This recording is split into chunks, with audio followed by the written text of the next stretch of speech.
Hear. All persons having any business before the Honorable, the Justices of the Appeals Court, now sitting at Boston, will before the Commonwealth. John Air, give retention shall be heard. Now see the Commonwealth of Massachusetts. Court is open. Please be seated.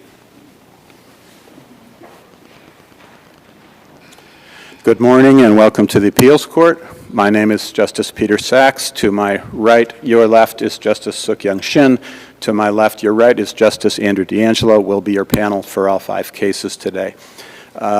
We have read your briefs. We know your arguments. We know the record. So I would encourage you to get right to the heart of your argument. We do expect to take a break after the first 3 cases this morning.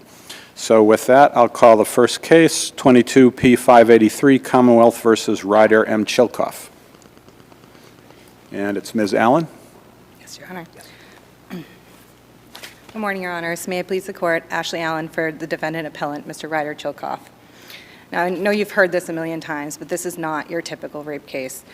There was no force, there was no threat of force, and it is undisputed that the complainant in this case did consent via words and actions.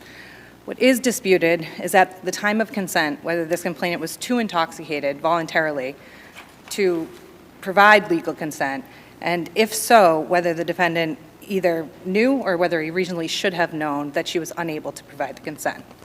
So there are a number of issues on this appeal. Sufficiency of the evidence, whether or not certain evidence should have been allowed in, suppression of the statement, whether or not there should have been a mistake of fact instruction. And so unless this court has a preference, I would like to start with whether or not a mistake of fact instruction should have been provided to the jury. So mistake of fact, before I begin, we need to understand that this is in the light most favorable to the defendant. So if there's any reasonable interpretation of the evidence that would support a mistake of fact instruction, it should have been given. Here, and we understand— Well, in Blaish, I think it was, the court talked about mistake of fact, but then prescribed, and I think it was later adopted, a sort of a model instruction that does not mention mistake of fact, but instead requires the Commonwealth to prove that the defendant knew or reasonably should have known of the lack of consent. Why doesn't that get the defendant everything that a mistake of fact instruction phrased that way would get the defendant? Because it doesn't ever consider his state of mind. And so— Well, it requires the Commonwealth to prove that he either knew of lack of consent or he reasonably should have known of lack of consent. So if he had a reasonable mistake of fact, the Commonwealth couldn't prove either of those things, correct? I don't agree with that. I think that the jury could have found that he didn't know, but because that a reasonable person should have known. And here, I do believe that it's an objectively reasonable belief in that they could have found that she did provide consent with her own words and actions. Her friend and twin sister didn't know of how inebriated she is, that she was blacked out. Really, only she was the only person that knew about it. Perhaps the jury could have found that, but they were instructed that to convict, the Commonwealth had to prove that the defendant reasonably should have known of lack of consent, and they convicted, so they must have found that. Well, I think that it's slightly different in that if he held this belief, that it was honest and reasonable that he had this belief that she could consent. Well, how could both be true at once, that he has a reasonable belief that she did consent and that the Commonwealth has proven he reasonably should have known she did not consent? I don't see how those two can coexist. Well, I think I think the court in Kennedy has they considered that you do give that instruction. He knew or reasonably should have known, but there's still it's appropriate and fair defense in these cases in which you have to give that instruction, because it goes further to say and the instruction here was requested that if the defendant is not, this defendant is not guilty of this crime, if he actually and reasonably believed that the complainant was capable of consenting. So even if a reasonable person might have known, this defendant specifically believed that he was proceeding with valid consent. So are you saying that in certain circumstances a victim could be just so intoxicated that everybody in the world knows she's drunk, but because she says to the defendant, "I consent," he can then use the defense, well, I thought she consented because she said so. No, because I don't think it would be reasonable in those circumstances, because in those circumstances, you're getting closer to that wholly, like incapacitation, that this person is unconscious. In those cases, we don't have this concern about mistake because it's clear whether there be some indicia of non-consent or that it's so obvious on its face. Where this, I mean, she was navigating stairs, she was holding conversations, she was her closest friends, her twin sister didn't know. I understand the facts, but I guess this is going back to Justice Sachs's question, which is, what is the difference between reasonably should have known, which is the instruction he got, and reasonably believed, which would be in the mistaken fact defense? Well, I think it's this specific state of mind of this defendant. And so the jury was, even if they believed that he, in his heart of hearts, thought that this was, valid consent and that he was proceeding with that, they had to find him guilty because a reasonable person should have known. What case says that a subjective belief about that the victim consents is a defense, notwithstanding that it's unreasonable? There isn't a case. I think And do you contend that that's the law? Well, Butler is the closest case to the facts here. But just to be clear, do you argue that notwithstanding that the belief is unreasonable, if there is a subjective and good faith belief that the victim consents, that that's a defense? No, and I don't think that the belief here was unreasonable. I think if you consider all the factors that the defendant provided and taking them in the light most favorable to him, that it was a reasonable mistake here, and his defense counsel at closing arguments argued for that. But unfortunately, there was no meat to that argument because they weren't provided with an instruction that said even if you believe that Mr. Chilkoff thought that he had consent, you still have to convict because of this other knew or reasonably should have known. So it goes to his knowledge. It provides a state of mind that otherwise didn't exist. But even as to the mistake offense jury instruction, even if he knew something or he believed something, that belief has to be reasonable under the case law, doesn't it? Right, and it would be for the jury to decide once the judge determines that there is at least some amount of evidence that points to this. It would be for the jury to decide whether or not his specific belief was reasonable. And so I want to go back to the Butler case because it is so closely aligned. And in there they said that there was a subjective belief, but as a matter of law, it could not be a reasonable belief because it was a police officer with somebody who was in protective custody. And by definition, protective custody is incapacitation.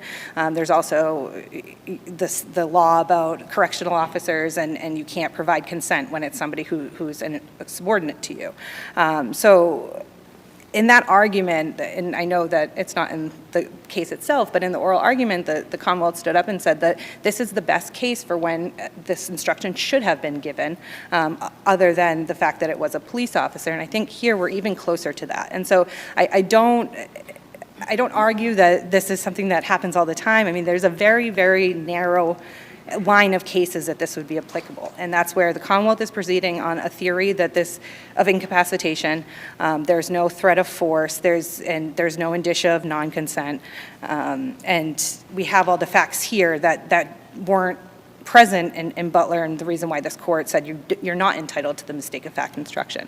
But it boils down to the SJC has consistently said over and over again that we are keeping this possibility open, that to prevent injustice in these sort of cases, and what Justice Spina had feared in the Blage case, is that there are going to be people that are wrongfully convicted because they have intercourse with somebody who is under the influence to some degree, and they didn't know how drunk they were. And the law does require that we have we know what we're doing. So here, this was sort of a gray area, and that's not what the law requires. And Mr. Chilkoff proceeded on the belief that she did consent, which she did, and that consent was valid. And so I would suggest that it was appropriate for the mistake of fact instruction to be given, for the jury to be able to consider whether or not he had that reasonable belief. And so moving on to the sufficiency argument, I think that this is now the opposite. It is in the light most favorable to the Commonwealth, but here they didn't present enough evidence beyond a reasonable doubt that this person was incapacitated to the degree of extreme intoxication. It's a high one, the standard of incapacity, and intoxication by itself does not necessarily mean that someone's unable to consent. And put simply, she was capable because she did. She was able to make decisions throughout the night. She decided that knew where she lived. She knew where she was walking home to. She was able to navigate the security doors and go through security, the elevators, the stairs. And she did, even... She was able to find her way to the wrong room. So I do want to address that. So the Commonwealth says that that's what happened. Now, there's conflicting evidence about that. The main witness on this case was Mr. David Lewis, who was the roommate of Mr. Chilkoff. He's the one that testified as to seeing the consent, and he wasn't exactly a good witness for Mr. Chilkoff. He wasn't sugarcoating anything. He said what he said.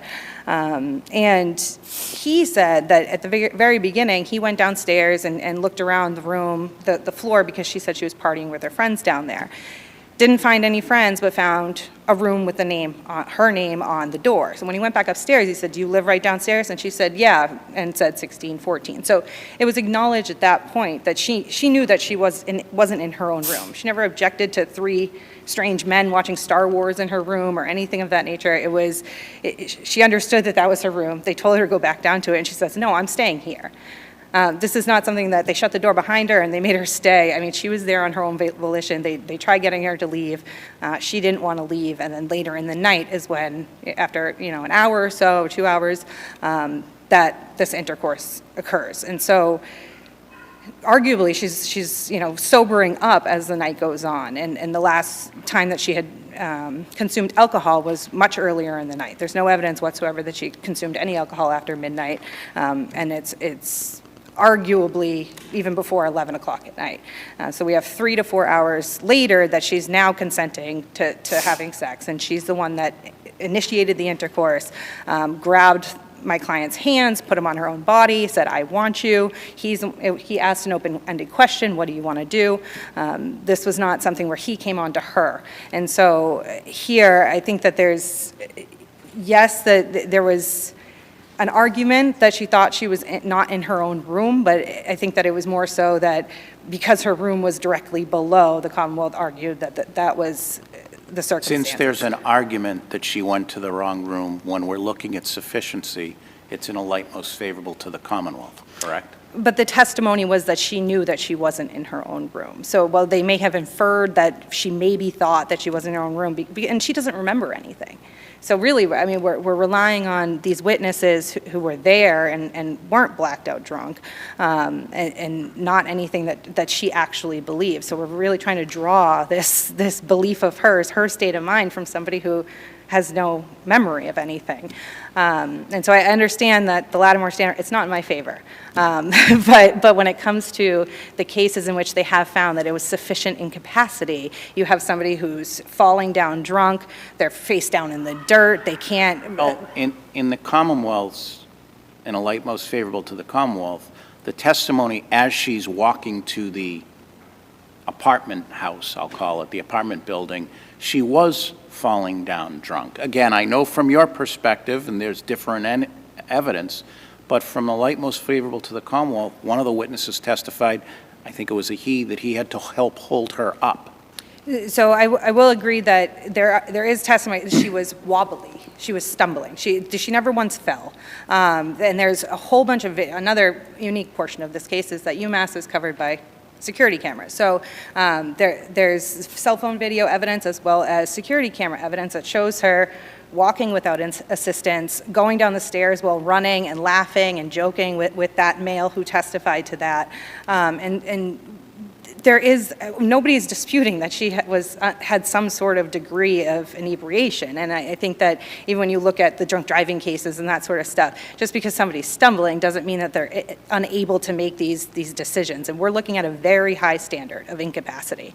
And here, I don't think that the Commonwealth met that in comparison to the cases in which you have somebody who cannot physically or even with their words not consent to sex. And so it's opposite of those unable to act cases like Jansen and Morin. And even, from her own mouth the next day, she texted her twin sister and said, "I didn't even drink that much." Even though she was blacked out, that is not indicative of how drunk she was. I mean, that is something that is personal, and the expert testified to that just because somebody is blacked out, that is not an indicator of how drunk they are. If there's no further questions on that, I would just like to briefly go to the rape shield issue. So here, I just want to point out that the Commonwealth had, in the amended brief, the Commonwealth had said that this was never raised below. It was raised in the motion in limine, and the defense attorney did argue that one of the exceptions of the rape shield statute is that you can admit this sort of evidence to explain some sort of condition, physical attribution of the complainant. Well, she testified that, well, I knew that I had intercourse against my will because I had an odd sensation down there, I had chest pains, and she was talking about the physical aspects of that. So that was another reason as to why they should have allowed evidence as to whether or not she had sexual intercourse with somebody else that night, same level, more drunk than when she would have had sex at 2 o'clock in the morning. And at that point, the jury would have been able to consider too whether there was another person who had a reasonable belief that this person could consent to sexual intercourse. And I see that my time is up, so I would rest on my brief and Thank you. thank you. Ms. Lynch. Good morning, Your Honors. May it please the Court, Bethany Lynch, Assistant District Attorney representing the Commonwealth. If the Court is amenable to this, I will follow the same arguments that my sister raised in that order, unless the Court has other questions or would like to direct me elsewhere. The issue of the mistake of fact instruction, it was raised below.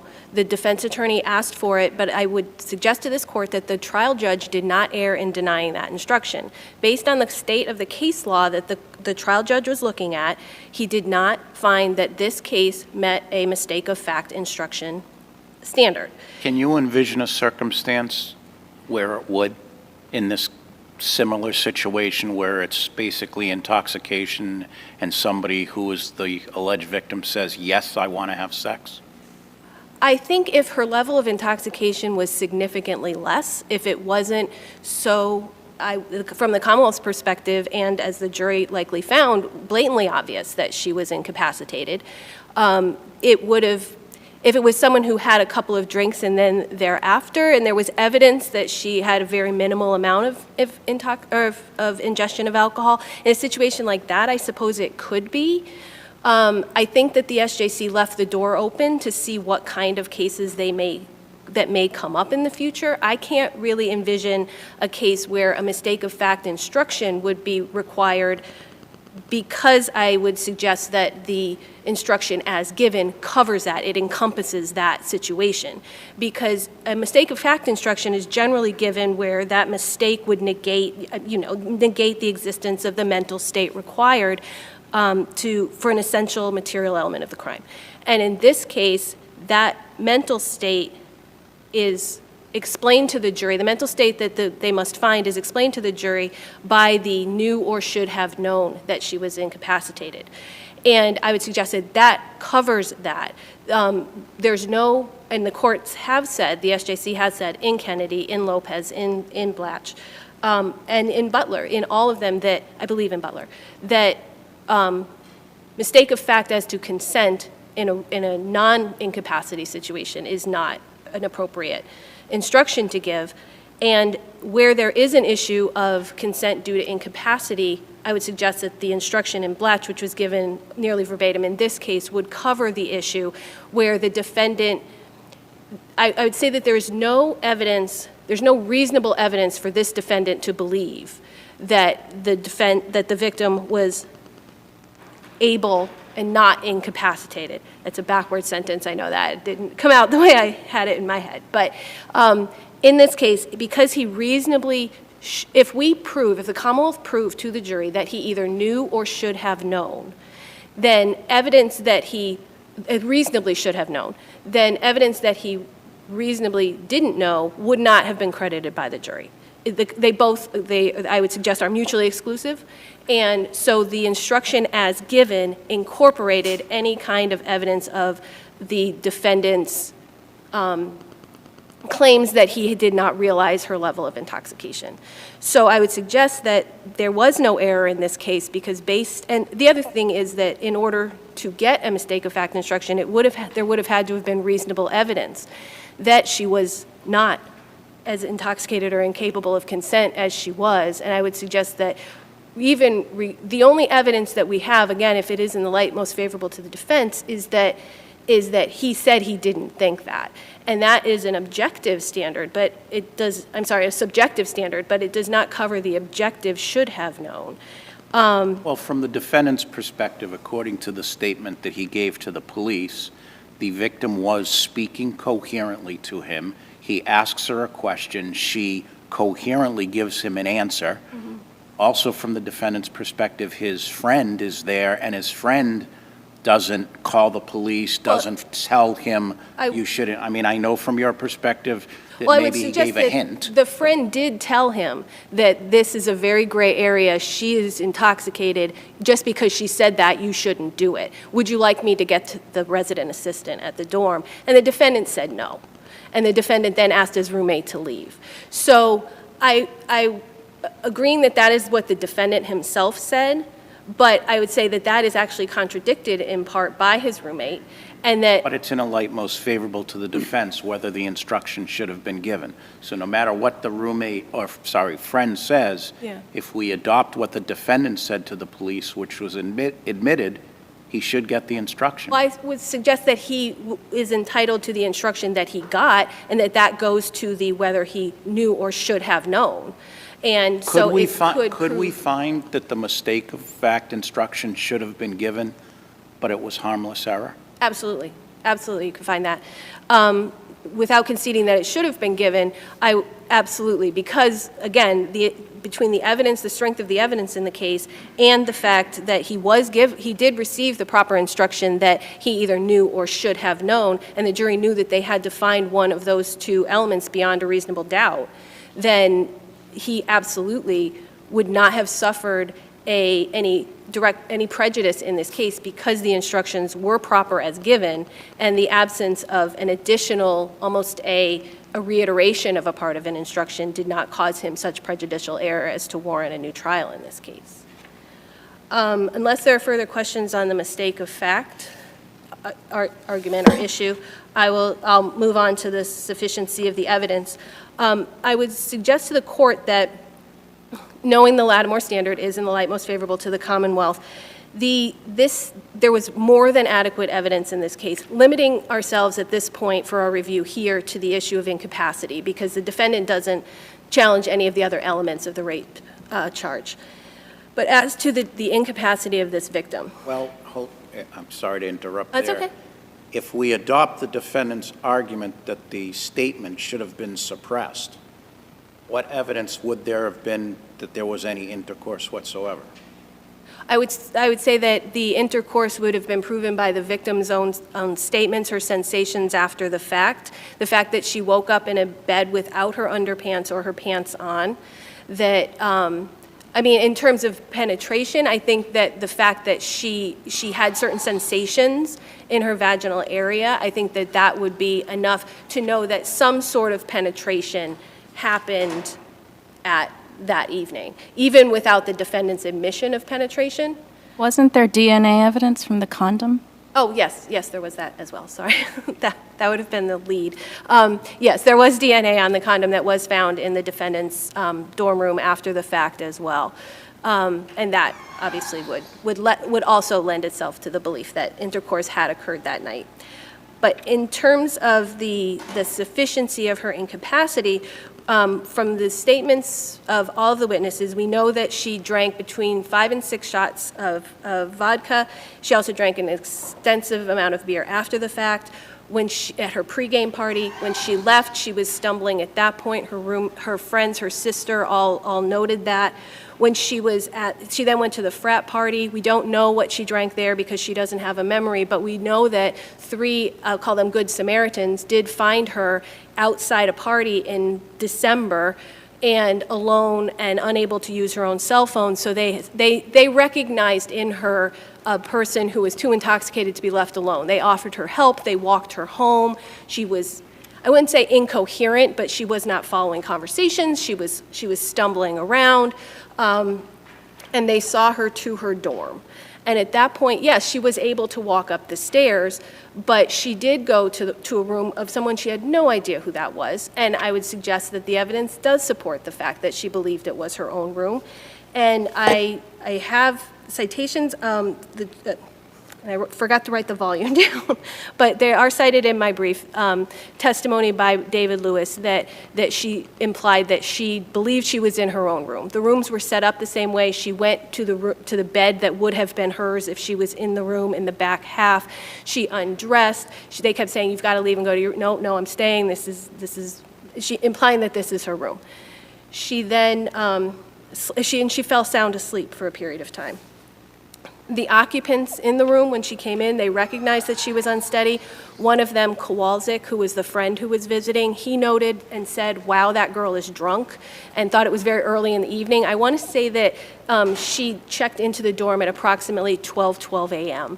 And by 2 a.m., sometime in those hour and a half to hour and 45 minutes, she made her way around the dorm and went to the defendant's room once, was highly intoxicated, noted by everyone there, left, and then came back and just walked right by them and went and got into bed.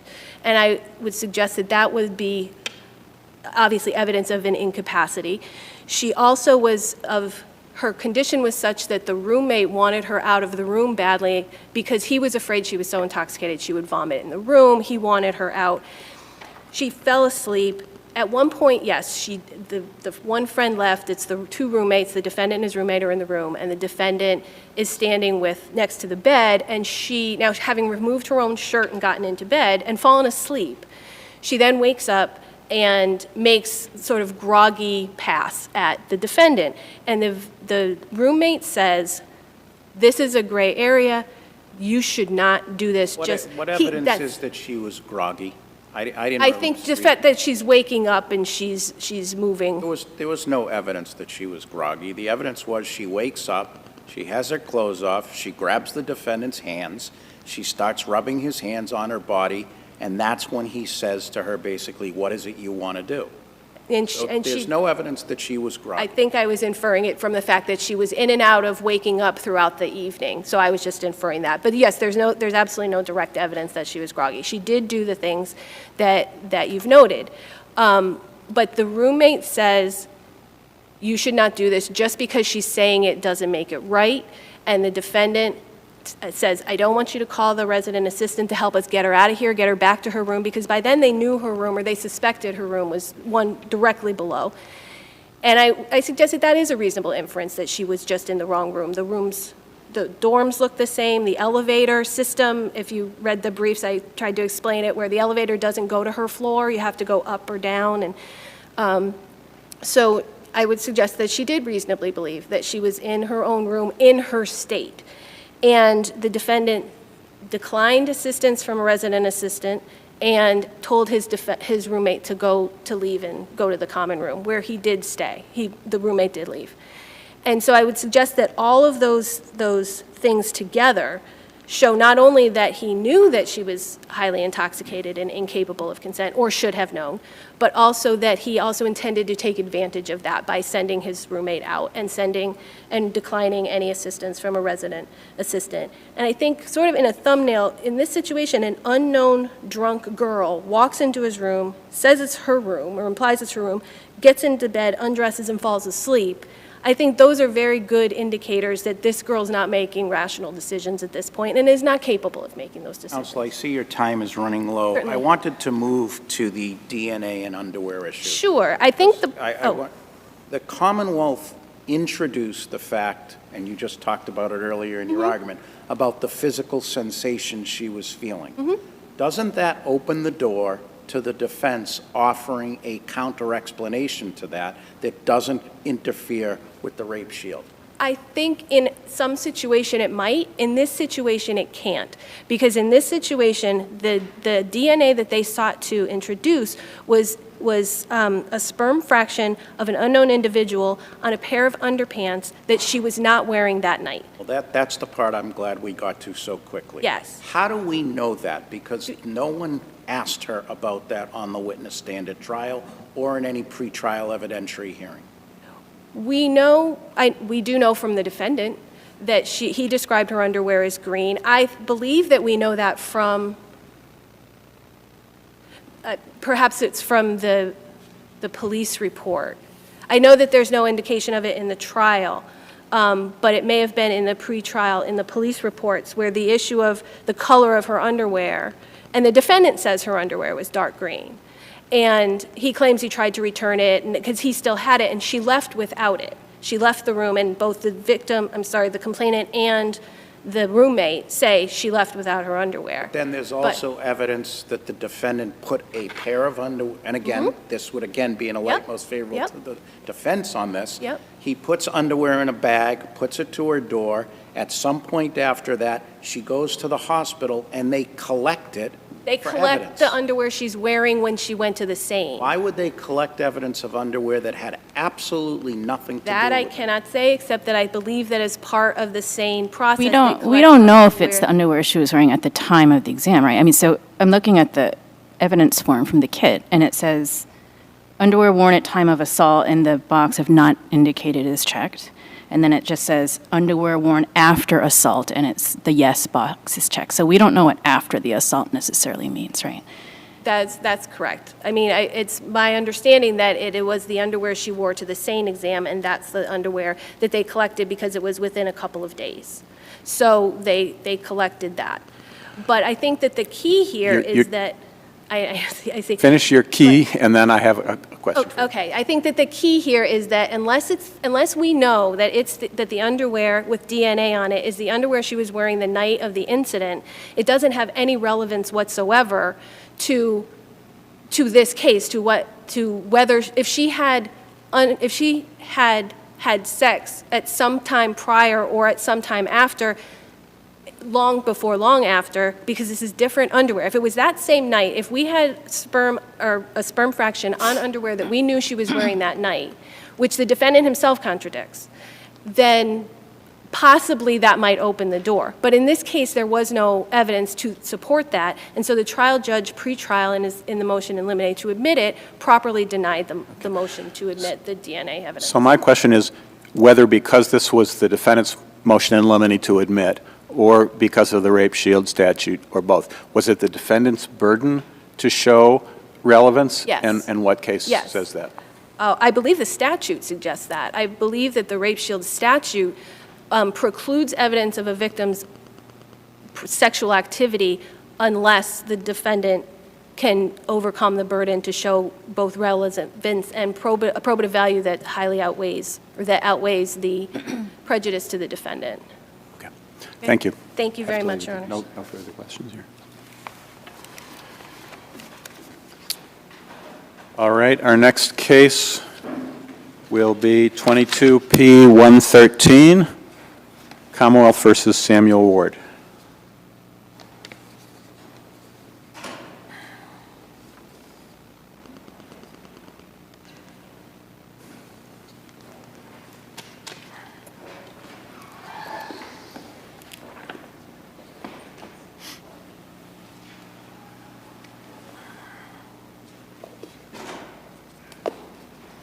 Ms. Paradise, whenever you're ready. Thank you. Good morning, members of the panel. May it please the court, my name is Emily Paradise, and I'm here today on behalf of the child.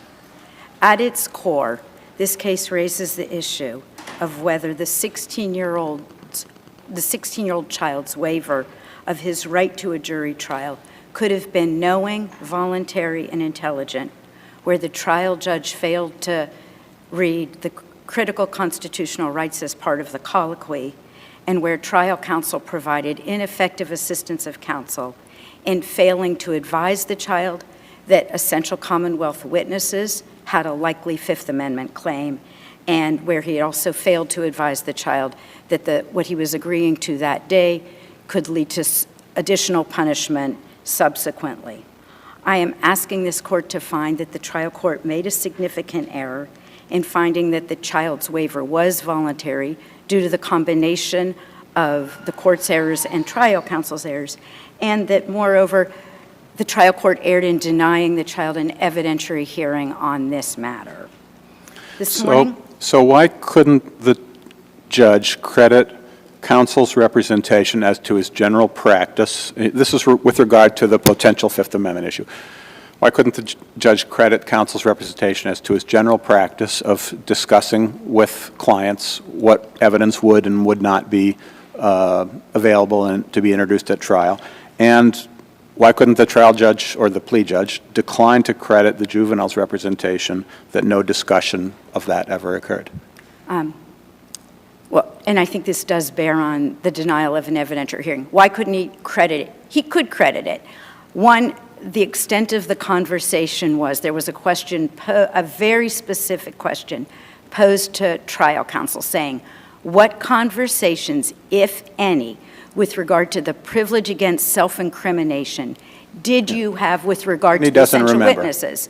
So he's saying, this is my general practice. As a general practice, well, first of all, he said, I don't actually remember the conversation, but as a general practice, I discuss what evidence will and will not get in, and I discuss the Bruton rule. But that's Even not without, a specific answer. Right. It's not directed to the particular Fifth Amendment. But even without that affidavit or the representations attached to appellate counsel's affidavit, why couldn't the plea judge just decline to credit the juvenile's representation that no such discussion occurred? Well, I think it's a mistake to not credit the juvenile's sworn statement when there is absolutely nothing on the other side opposing it.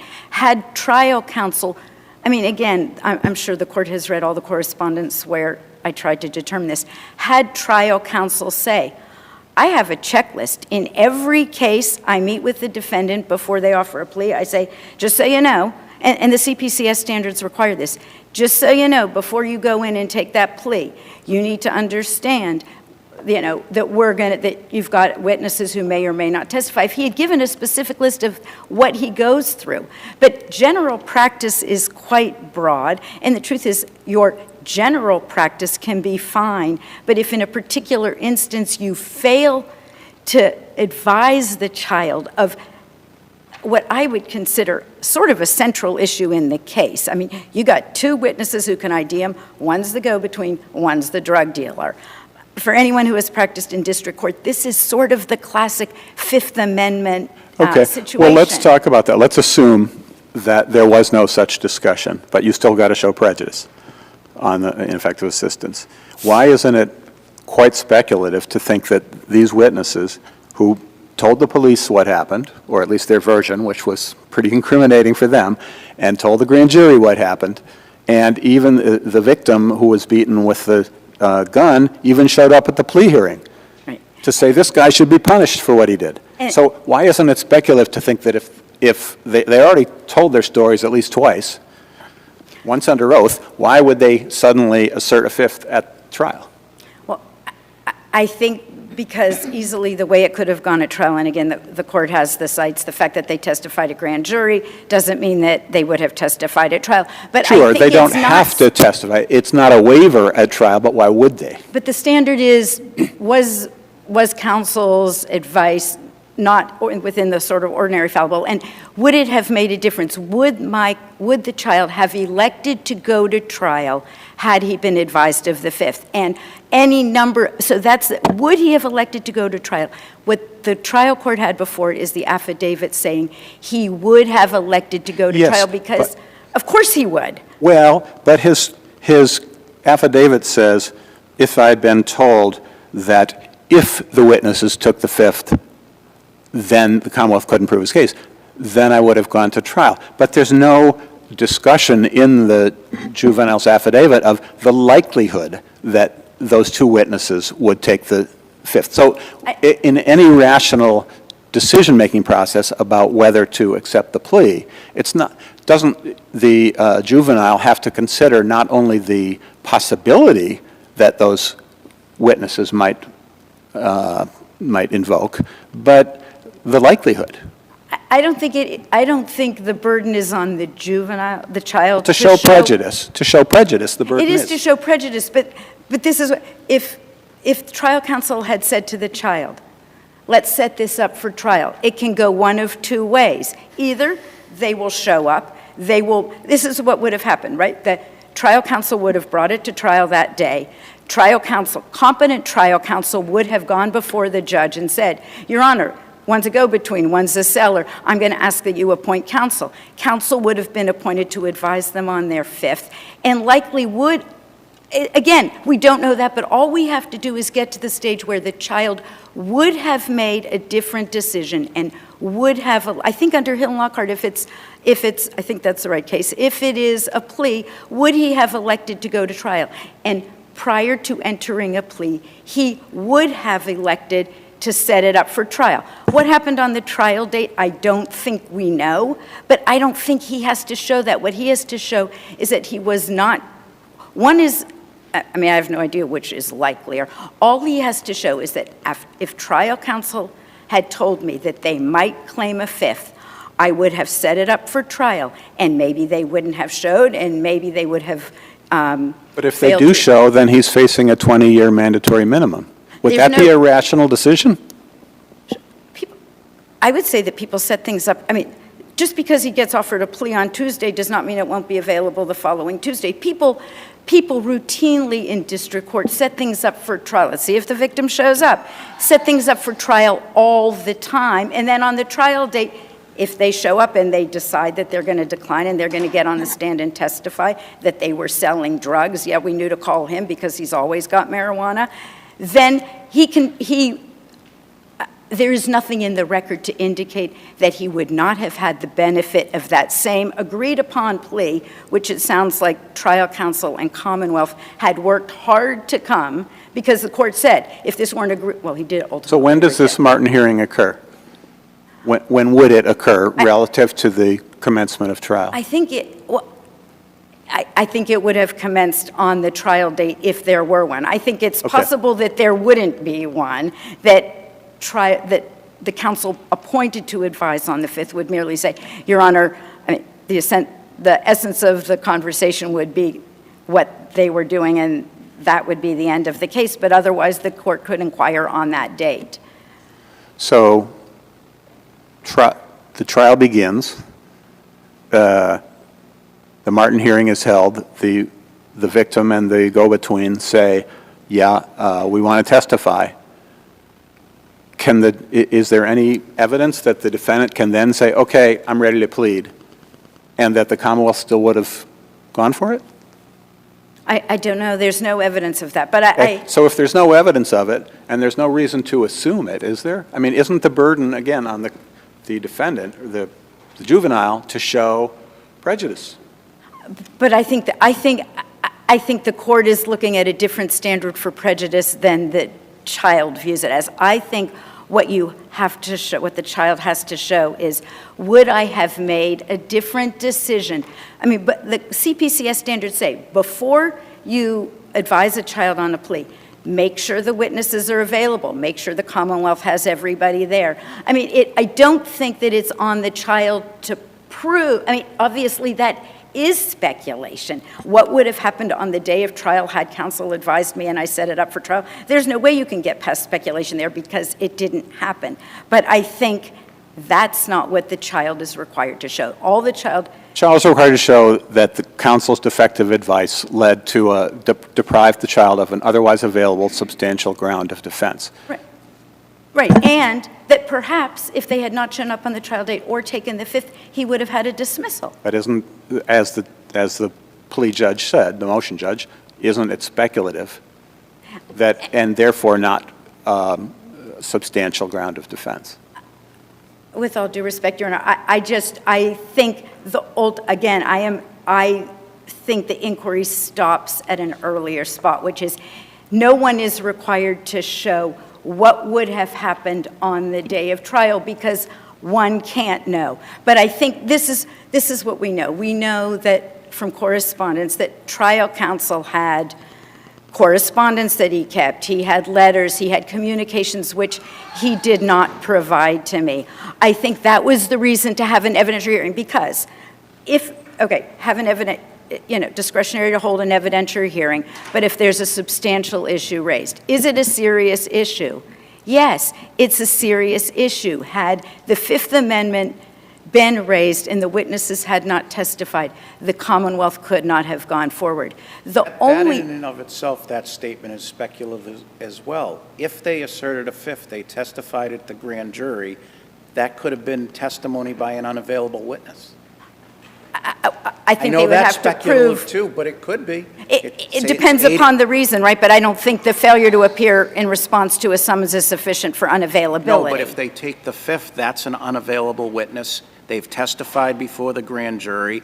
It's a testimony in front of the grand jury that inculpates the defendant and does not exculpate him. It potentially, and I think that's what we're looking at, it potentially could still have been admissible. So it's all speculative. Then I think that's speculation. But the truth is, then that would make the fact that testifying at the grand jury doesn't, I mean, you can not claim that, you can testify before the grand jury and then not claim the fifth. Then there's no, that sort of undermines the whole protection that you have that if you testify before the grand jury, you can still claim the fifth at trial. Otherwise, no one would ever need individuals to testify at trial. That's because it's protecting the person who makes the statement, not your client. They can still assert a fifth and therefore not be used against them. But that doesn't mean that it can't be used against your client. And that's the perspective I'm having, which is showing prejudice. Everything you're saying is if they claim the fifth. We don't know whether they claim the fifth. There's nothing in the record of an investigator speaking to them saying they're going to claim the fifth, and everything to the contrary exists. They gave a statement to the police, and they testified before the grand jury. And this is where I would say then that's the error in not holding an evidentiary hearing, because there was one way. I mean, again, the court's familiar with the correspondence. I tried to get answers to this. The reason I requested an evidentiary hearing is because what we have is a very clear statement that says, I would have set it up for trial had anyone mentioned the fifth to me. That seems to me quite clear evidence. What we have on the other side is, I don't remember any conversations. Where the defendant, the juvenile, doesn't say in his affidavit, and I would have considered the likelihood or not that they would have taken the fifth. His affidavit doesn't seem particularly rational and therefore credible. I thought it did seem rational. What he had said specifically, I believe, and again, I am not reading the exact words at this moment, but I'm quite familiar with it. Had he been advised that the witnesses might take the possibility, fifth, right, that he would have elected to set it up for trial. To me, that's the end of the inquiry. Would you have elected to set it up for trial? Not what you would have done on the day of trial, not what they would have done. He doesn't have to spell it all out. But trial counsel, I actually think, does have to spell it out. What we've got is, he never advised me on the fifth. I don't remember any conversations. It's my general practice to discuss what evidence will or will not get in. I mean, I guess as a subset of that, what will or will not get in is whether people take the fifth. But it was such a specific question. It's not like the fifth is such an esoteric principle that we should have to interpret within that what evidence will and will not get in means. It was so easy to say in response to a specific question. I would have advised him. That's my general practice, not the brutal. We're not talking about co-defendants here. We're talking about witnesses who have a Fifth Amendment privilege. So your time is up. Is getting there. Just a quick question on the colloquy. Sure. And whether it was intelligent. It seems to me it's not enough to show whether the judge didn't inform the juvenile of the maximum punishment or the ACCA potential.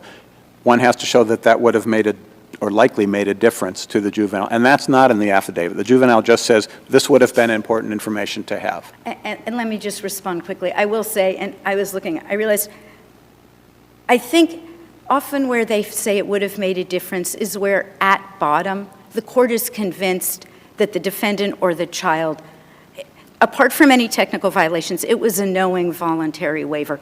As the court is aware, the child, slow processing, not very bright, and it is actually, the colloquy is 93 pages in the transcript. We have already gone through the child gets asked, the judge tells him that he will change the deal at page 83.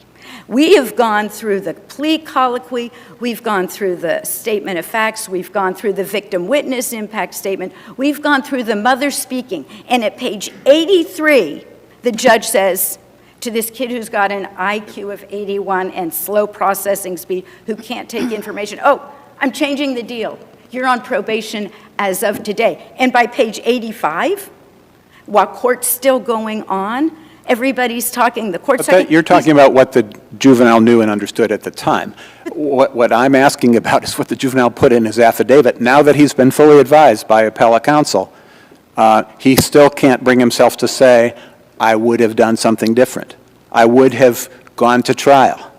I would have rejected the plea. He just says, that would have been important information. I think it's the combination of all the factors, and I think that's what the court has to look at. I think it was an unknowing plea because he was given poor advice and because he may have understood one deal, but it wasn't until about the very, very end of the colloquy that the judge says, sorry, jig's up, you're getting a different deal, pal. Your probation starts today. And I think that in the case, the way I read the cases where they reject this one, actually, probation isn't a technical violation, but where they assess whether it was still knowing involuntary, there is evidence of it being knowing involuntary. And I don't think it's possible that between page 83 and 85, this child, perhaps any adolescent, could have understood what he was then agreeing to. And again, I would just refer the court to the articles on the adolescent brain development. Thank you. Thank you. Ms. Borges? Good morning. May it please the court. Danielle Borges on behalf of the Commonwealth. Regarding the juvenile's ineffective assistance argument, he has failed to meet the burden with both prongs to the Safarian test. Initially, his claim of ineffective assistance contradicts his previous sworn statements during the plea colloquy, where he expressed that he was satisfied with his counsel's representation of him. Regarding the claim we discussed that trial counsel did not inform him of privileges the Commonwealth's witnesses may have invoked, the motion judge properly credited trial counsel's statements that it was his general practice to inform his clients of the evidence that may or may not be introduced should the case proceed to trial. And furthermore, as discussed, the claim that both witnesses would have asserted their Fifth Amendment privilege is based on several layers of speculation, and the Commonwealth does think it's worth noting that while the full file was not provided to appellate counsel, that was partially because of the delay in time between the plea and the motion for new trial. The juvenile was apprised of the fact that his file would be destroyed following 6 years, and he still waited 9 years to bring the motion for new trial. So can we focus on this question of how speculative it was that the witnesses would have invoked their Fifth Amendment privilege? So is it possible that the juvenile says, I'm not, had I been, if the juvenile were advised of the possibility that they would invoke, then can the juvenile show up on trial date and counsel requests a Martin hearing, the judge finds that both witnesses have a legitimate fifth and they're going to invoke it, then can the juvenile say, okay, in that case, I'm taking the plea that I was offered before, and that the Commonwealth would say, okay, you got it? I think it's highly unlikely, given the history of this case, that had the juvenile declined the initial plea, I can't be 100% sure of what trial counsel would have done, but I think it's reasonable to infer that that plea would not have been available just due to the nature. Let me ask, take it in two steps. One, is it legally permissible? I mean, it's permissible to plead out at any, or at least to offer to plead at any time and to see if the old deal is still available. So there would be nothing barring the Commonwealth at that point. Correct, but I think that goes to trial counsel's representation of the juvenile, I think then you would have had a stronger claim. The juvenile ultimately received a very favorable deal in this situation, and I think it would have been a stronger argument of ineffective assistance had his trial counsel told him, oh, deny this now, see what happens, and it's a risk essentially whether the Commonwealth, he still could have pled, maybe the deal wouldn't have been as favorable as it was. So I think he definitely could have still, rejected the plea and seen what the witnesses would have done, but that probably, I think, would have been a further argument for an ineffective assistance claim. There's nothing in the record that states that the Commonwealth's plea offer was contingent on the juvenile accepting it at this time, and as it gets closer, it would be Correct. taken off the table. There's nothing in the record to that. No, that reflects that. Can I ask you about the colloquy issue? Is there any case law that says what type of consequences like ACCA have to be provided to the juvenile or the defendant in order to make the plea knowingly, voluntarily, and intelligently made? Yes, I believe the Commonwealth cited a few cases in its brief where there are certain rights that, yes, they do need to be. I know with the Padilla case, that's a big one with immigration consequences. There's a few other ones that I don't have off the top of my head, but I know they are in the brief. Talking about enhanced, this is basically ACCA. I know the SJC doesn't like to use it, but it's an enhanced penalty. Correct. What type of enhanced penalties have to be provided to the defendant or juvenile at the time of a plea? What's the case law say about that? Off the top of my head, I can't.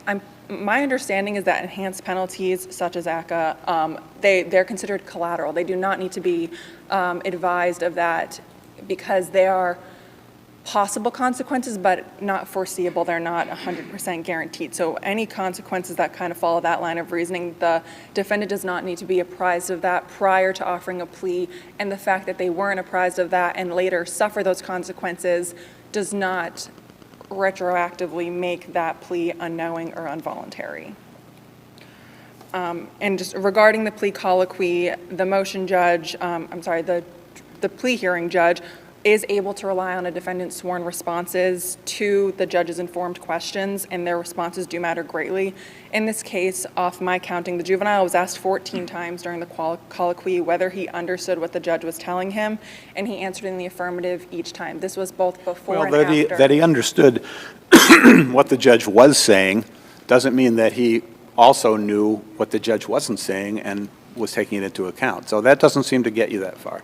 Well, if we're talking then about the Rule 12 where he wasn't apprised, is that the kind of, so in that case, non-compliance with Rule 12 doesn't automatically invalidate a guilty plea, and each case must be analyzed individually to determine whether compliance with Rule 12 at the time of the hearing would have made a difference in the defendant's decision to plead guilty. And the burden's on the defendant to provide plausible evidence that if he had been fully informed, he would have preferred to go to trial and face the minimum and mandatory sentences. So as discussed, the juvenile was facing a minimum mandatory sentence of 20 years on the armed home invasion, and that was only one of 3 charges that were brought. So the motion judge properly found that it was unlikely that even if the juvenile had been given this full information in open court, he would have declined to plead guilty and go forward to trial facing that minimum mandatory. So just to be clear, you agree that being informed about the maximum sentence on the ABDW was required, but was omitted, and you're saying it's not prejudicial. Exactly. And your position about the ACCA consequence is that it was not required. Correct. It's not required as it is a collateral consequence. So I know the juvenile makes the argument that both his counsel and the judge should have apprised him of that information. It is not required. It is a collateral consequence. And as discussed, his affidavit, where it only stated this information would have been helpful or important for me to know, that does not meet the materiality requirement that is necessary to demonstrate that his plea was not voluntary or intelligent. So I think in the, it's either the immigration consequences context or the Ducan context, the affidavit has to assert at a minimum that the defendant would have gone to trial, and then the defendant has to satisfy the, in the motion to withdraw the guilty plea, has to satisfy the judge that that would have been a rational decision. Do those requirements apply in this context as well? My understanding is that, yes, for any sort of this withdrawing of a guilty plea, they do have to prove that they would have elected to go to trial, and that would have been a rational decision. And in this case, the Commonwealth's position is that the juvenile has offered no evidence, and it would not have been rational for him to choose to go to trial. So what case says that in a context like this one, or a context outside of immigration consequences or egregious misconduct, that the affidavit has to assert that the defendant or juvenile would have gone to trial, and that has to be shown to be a rational decision? What authority do we have? I don't have it off the top of my head. I can certainly check my brief and supply the court with a supplemental letter. Just I didn't see it in your brief. If it's there, if you could let us know. No, if you have a absolutely. case that wasn't there, Yeah, no, let us know. absolutely. I can do that. If the court has no further questions, the Commonwealth would ask that they affirm the motion judge's ruling and would rest on its brief. I have a question about Rule 12. I guess it was 12C3B at the time, and now it's 12C3A2A, if that's right? I do believe that was a change. So there is now a requirement in 12C3A2D that the defendant in a colloquy be informed if an offense to which the defendant is pleading can be a predicate offense for the habitual offender statute. What does that say about whether the defendant needs to be informed that the offense to which that defendant is pleading can be a predicate offense for ACCA? I think moving forward, it's not harmful to advise a defendant in that case. I don't think that was. Sorry, it's not harmful to it? I don't think there's anything wrong with making that applicable to defendants moving forward. I don't think that was the standard at the time of this plea. And even if it was, I still would go back to the Rule 12 noncompliance not being an automatic disqualifier to whether a plea was knowing or voluntary. Well, I guess my question is, does the fact that the rule was amended to require that those pleading guilty be informed that the offenses to which they're pleading guilty may be predicates for a later habitual offender charge or enhancement, does that tell us anything about what the phrase earlier in the rule means about they have to be informed of any different or additional punishment based upon subsequent offense provisions of the general laws? If the habitual offender statute were a subsequent offense provision of the general laws, then wouldn't the defendant already have had to be informed that predicate offenses, that the offenses to which the defendant was pleading guilty could be predicate offenses for the habitual offender statute, even before that amendment was made to the rule? I might be not following, but it's my understanding that since that wasn't the rule at the time, he was not entitled to it at the time, it kind of, like I said, I think he could have been told that, but he wasn't required to be told that at the time. And just again, ultimately, the Commonwealth's position still would be that the plea was still knowing, and it was still the rational decision for the juvenile to accept the plea. But you don't know of any case shedding light on what the phrase in the Rule 12 means, subsequent offense provisions of the general laws? Not off the top of my head, but again, I could research that and provide that in a further letter. Further questions? No? Thank you. All right, thank you.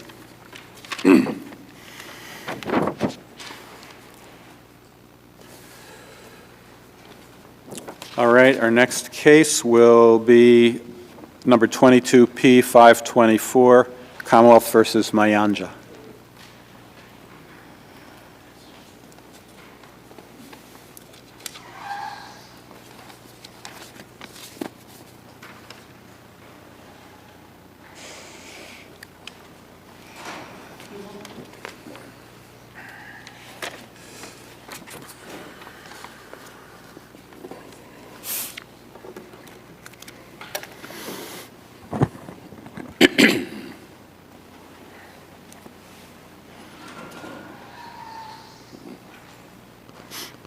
Mr. O'Brien. Good morning, Your Honors. Edward O'Brien for Dota Mayanja. One of the safeguards against wrongful convictions in rape cases is the requirement that the Commonwealth has to prove force, at least constructive force, beyond the reasonable doubt. And it's The definition of constructive force from Courtois case is there must be proof beyond a reasonable doubt of threats or conduct calculated to instill fear in the complainant. And this requirement of force negates possible mistake as to the consent.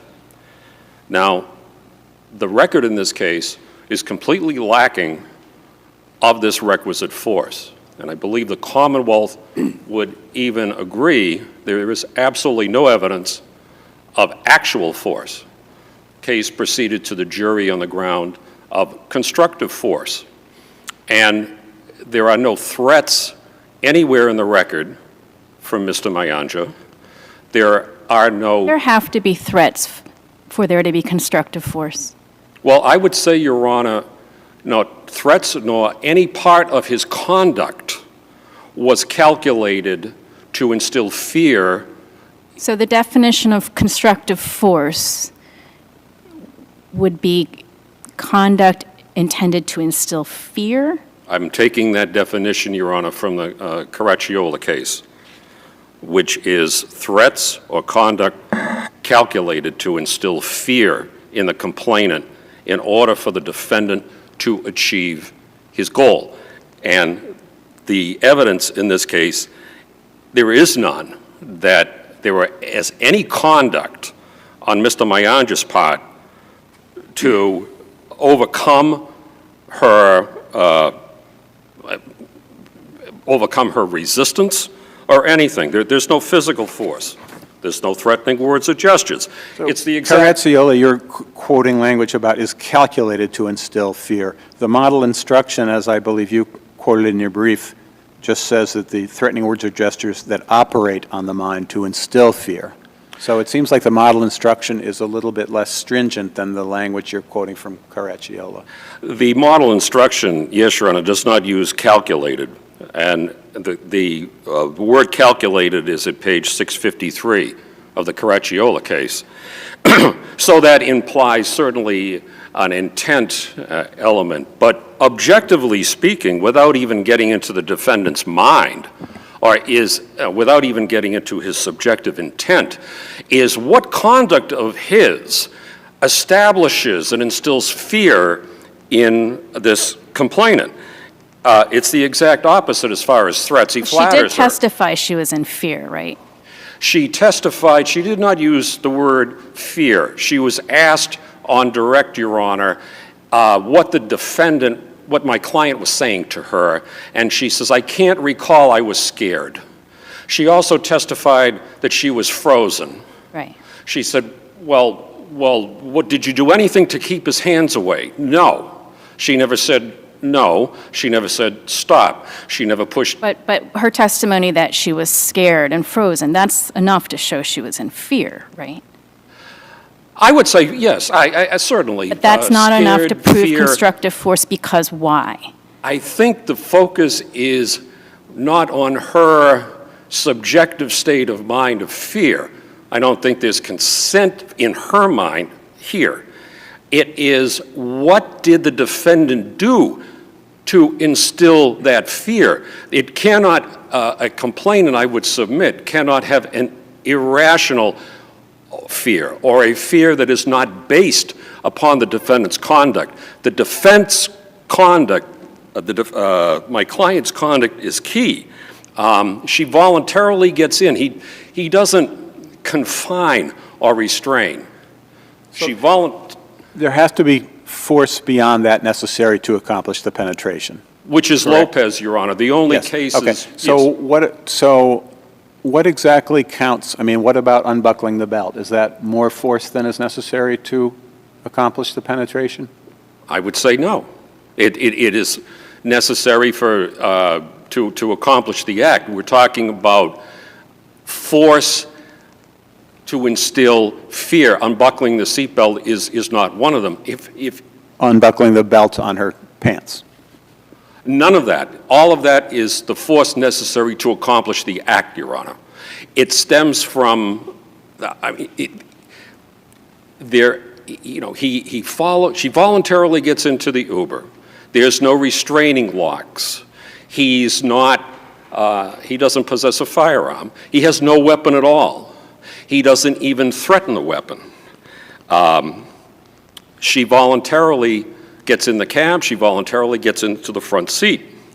The route taken is the route to her home. He is not taking a mysterious turn to a deserted, secluded area What at about all. the fact that they're in a moving car at first? Okay. So I mean, I guess the perspective from the Commonwealth would be, what could she really have done except say no, which would have put her potentially in harm's way when she's in a moving car with the defendant, who all of a sudden, again, from the Commonwealth's perspective, this driver starts to put his hands down her pants? I would first say in response to that, Your Honor, there is no evidence that she would be put in harm's way if she said no. There's no evidence of that. The fact that she is in a moving car, she is where she's supposed to be. She was not forced into it. She was in the back seat. And She got into the back seat. voluntarily asks to go to the front seat, right? And went into the front seat on her own, yes. She put herself there. She did. Not where she was supposed to be. She put herself there. Correct, voluntarily. So, Correct. again, she's in a moving car, and isn't that constructive, potentially, from the Commonwealth's perspective? I would say absolutely not. She is in the car where she intends to be. She intended to get a ride home in a moving vehicle. He did not confine her anyway. And I would submit, Your Honor, she is not without control. She does have control. She has her cell phone. The cell phone is always with her in that Uber ride. She is texting her friends. She is texting her boyfriend. At any time, obviously, she can call Could I try a different fact pattern? So let's say a woman is, or somebody is in public place, a park bench, and someone comes and sits next to them and puts his hand on her shoulder. Right. And she freezes, which I think is not an unnatural reaction. And she doesn't say anything, and then he penetrates her with his finger, let's say. Are you saying that there are no circumstances where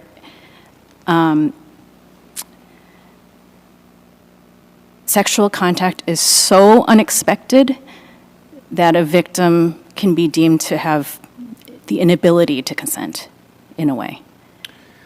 I don't know if I would go that far, but we can see the implications here of this case. On the park bench example, in your view, would that be enough for constructive force?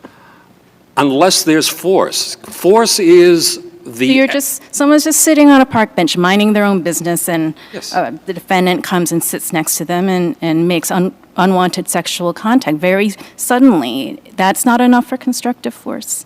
What we have in your example, I believe, is we have here is a totally passive complainant. She makes... Same in my hypothetical. Yep, it's Passive. it's the same.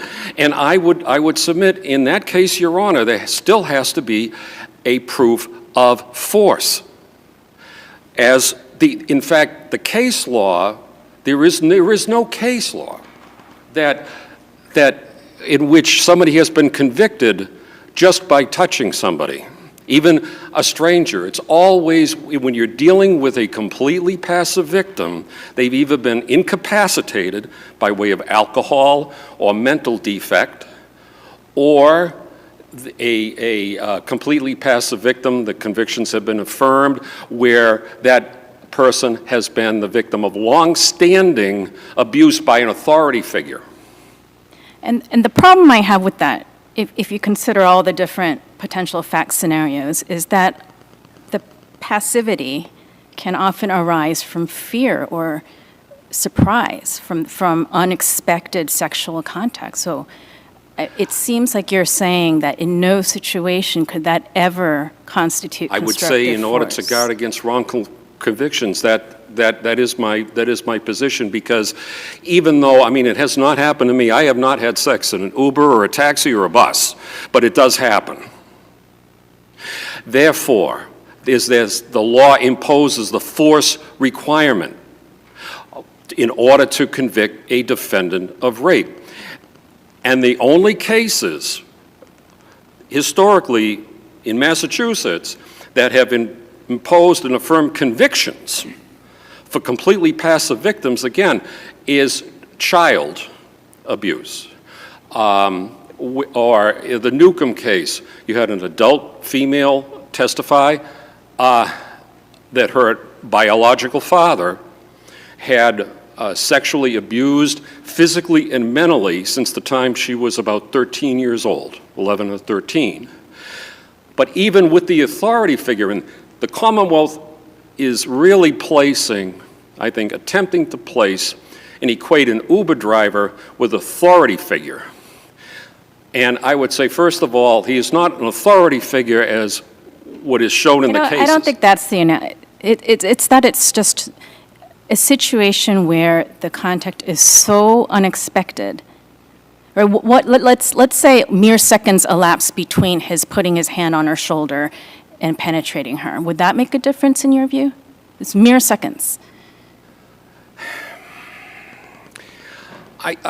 There has to be, again, I know what Your Honor is asking me, but I still think there has to be that some element of force, conduct on a defendant's part designed to put the complainant in fear. So here, I mean, we have a case where he flatters her, he starts, he doesn't get physical, he puts his hand on her hair, her shoulder, and progressively moves down, and she says nothing. She makes no attempt to resist. It would be the same situation if she met a stranger in a bar for a few minutes, they talked, he says, "Can I give you a ride home?" It's the safeguard, again, I keep coming back to this, the element of proof establishing force beyond a reasonable doubt is the safeguard for wrongful rape convictions here. Because as seen in the first case, the issue of a good faith, there's really no good faith exception or subjective belief by a defendant that he has consent. And again, the law where a complainant is completely passive, never has that been extended to a situation like here. The Commonwealth relies on evidence that Mr. Mayanja was an Uber driver, that it's against Uber policy to touch people. Okay. First of all, Mr. Mayanja doesn't equate to, say, like the person in Caracciolo who was pretending to be a police officer. There's an authority figure.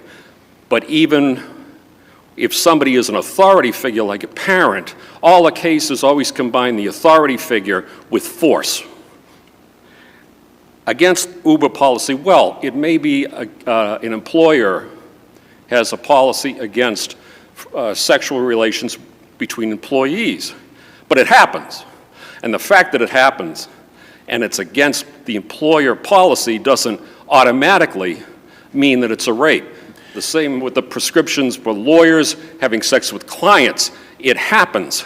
And if it happens, the ethical rule against it doesn't make it rape. The same here with the Uber policy. Can I go back to the point before the policy and ask, are you saying that the fear has to arise from something other than whatever force is necessary to accomplish the penetration? Correct. Some conduct of the defendant. Okay. So what about putting his hand on her shoulder and then her arm and then her thigh and so forth? Is that more force than was necessary to accomplish the penetration? Well, for me, Your Honor, force is tied up with conduct of threats or conduct that is just beyond touching. There's a threat. There's a case about a defendant that said, hey, if you don't do as I say, then the spirits of your ancestors will come back and harm you. It's always, the conduct is always combined, the touching is always combined with the threat. And it's the fact that sexual advances, according to the Commonwealth, are never appropriate in this situation. We have seen situations where passengers have sex with Uber drivers. I mean, it just happens. What We're if going to have the- to. Oh, sorry. sorry, one more question. What if the victim didn't have time to object? How would that play out? I'm sorry, Your Honor? What if the victim doesn't have time to object? Doesn't have time? Because the events unfold so quickly. Well, respectfully, that's not. I understand. I'm that's not trying to this case. probe the rule that you're asking us to adopt. So let's say the victim is passive because she just doesn't, the events unfold very quickly and she doesn't have time to object. She freezes. In your view, that's not enough for constructive force? I apologize, it's a little vague. I believe Your Honor is referring to a situation where a complete stranger comes up and touches and starts. Or in this facts of this case, let's say it was just very sudden, the act of penetration was very sudden. It wasn't he didn't lead up to it by putting his hand on her shoulder. It just happened very suddenly. In your view, that's not enough for constructive force? It would all depend on the circumstances of the action, whether there was threats and gestures designed to instill fear. There's no threats, no gestures. It's just that it happened very quickly. She's in an Uber. She's expecting this person to drive her home. Right. And on the way home, he suddenly decides that he's going to A sudden assault attack, her. I would say that has a more likely view of a threatening encounter, but that's not this case. All right. All right, thank you. Thank you.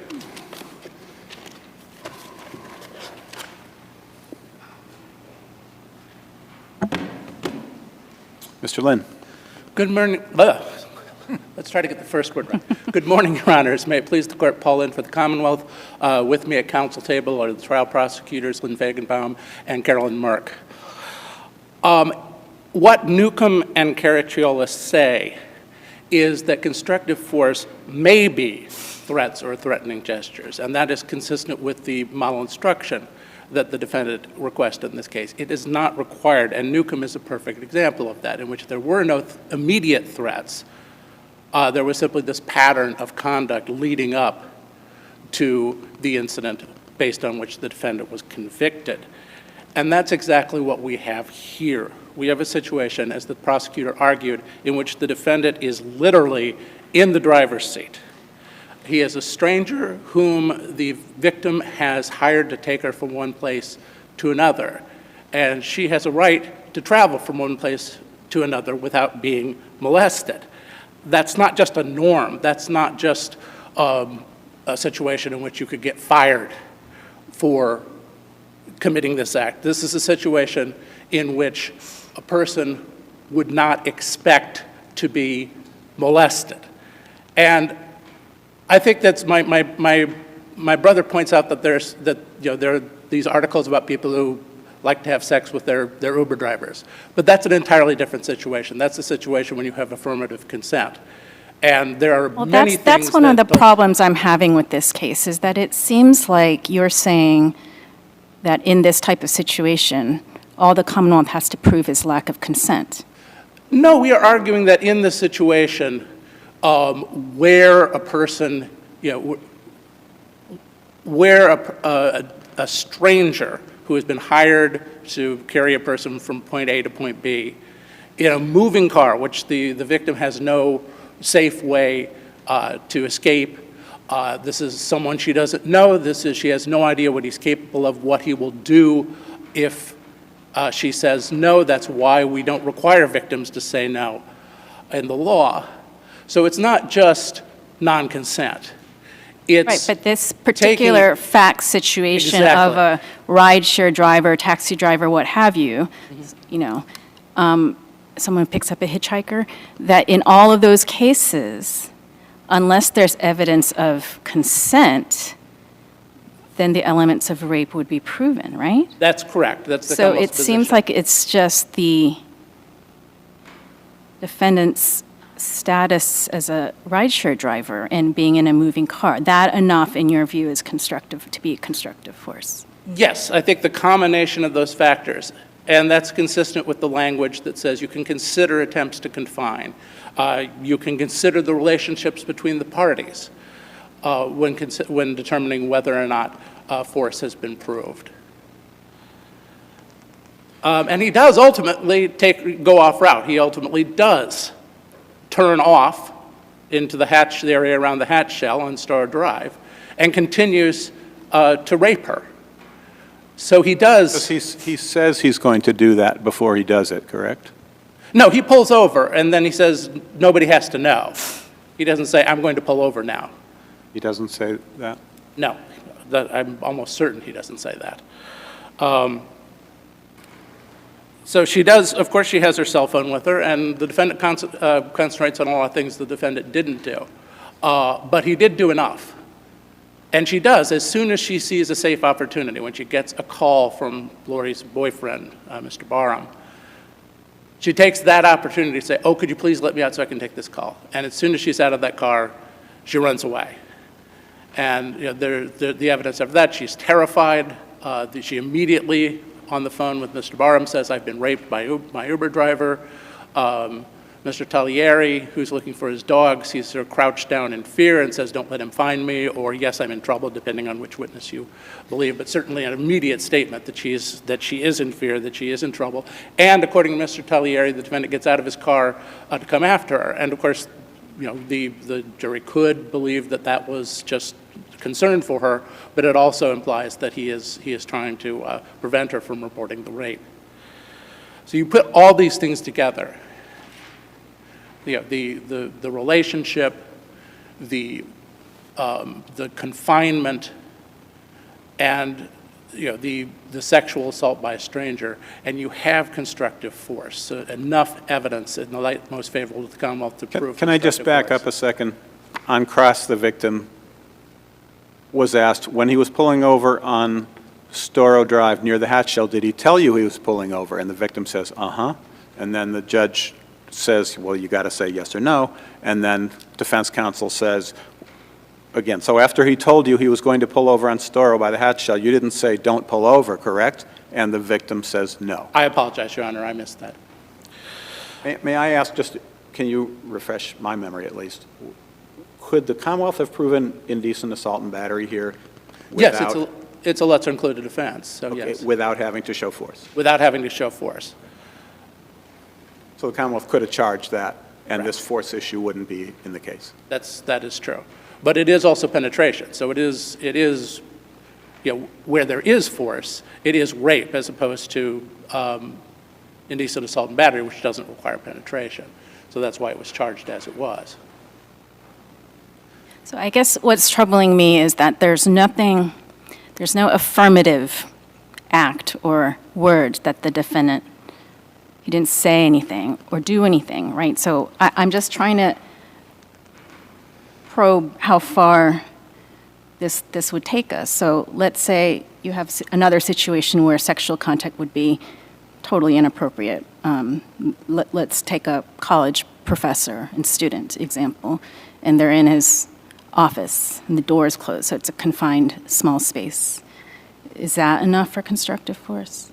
I would say yes, under the circumstances. You in the light most favorable to the Commonwealth, if the same acts occurred in the same sequence in that situation, and of course the victim didn't consent. That's always the proof. We have to prove that the defendant, and that's the big difference between these civil suits against employers and rape is that, well, I won't say the civil suits, but the ethical requirements, because the civil suits usually are based on lack of consent too. But the real difference is a professor isn't guilty of rape if he has a consensual affair with one of his students. He may be guilty of misconduct under university policy and he may get fired, but he can't be convicted of rape because there was consent. And, so how do you define constructive force then? Because the way that the model instruction reads, it's threatening words or gestures and operates on the mind to instill fear in the complainant in order for the defendant to achieve his goal. So in the college professor example, what would be the threatening words or gestures that operates to Well, instill again, fear? I point out the fact that the language is constructive force may be threatening I words and get that, gestures yep. and operate So on then the mind. if that's not the actual definition, what is the definition of constructive force? Well, I think you go, the next sentence in the model instruction says, there must be proof that the complainant was afraid and that the complainant submitted to the defendant because his conduct intimidated her.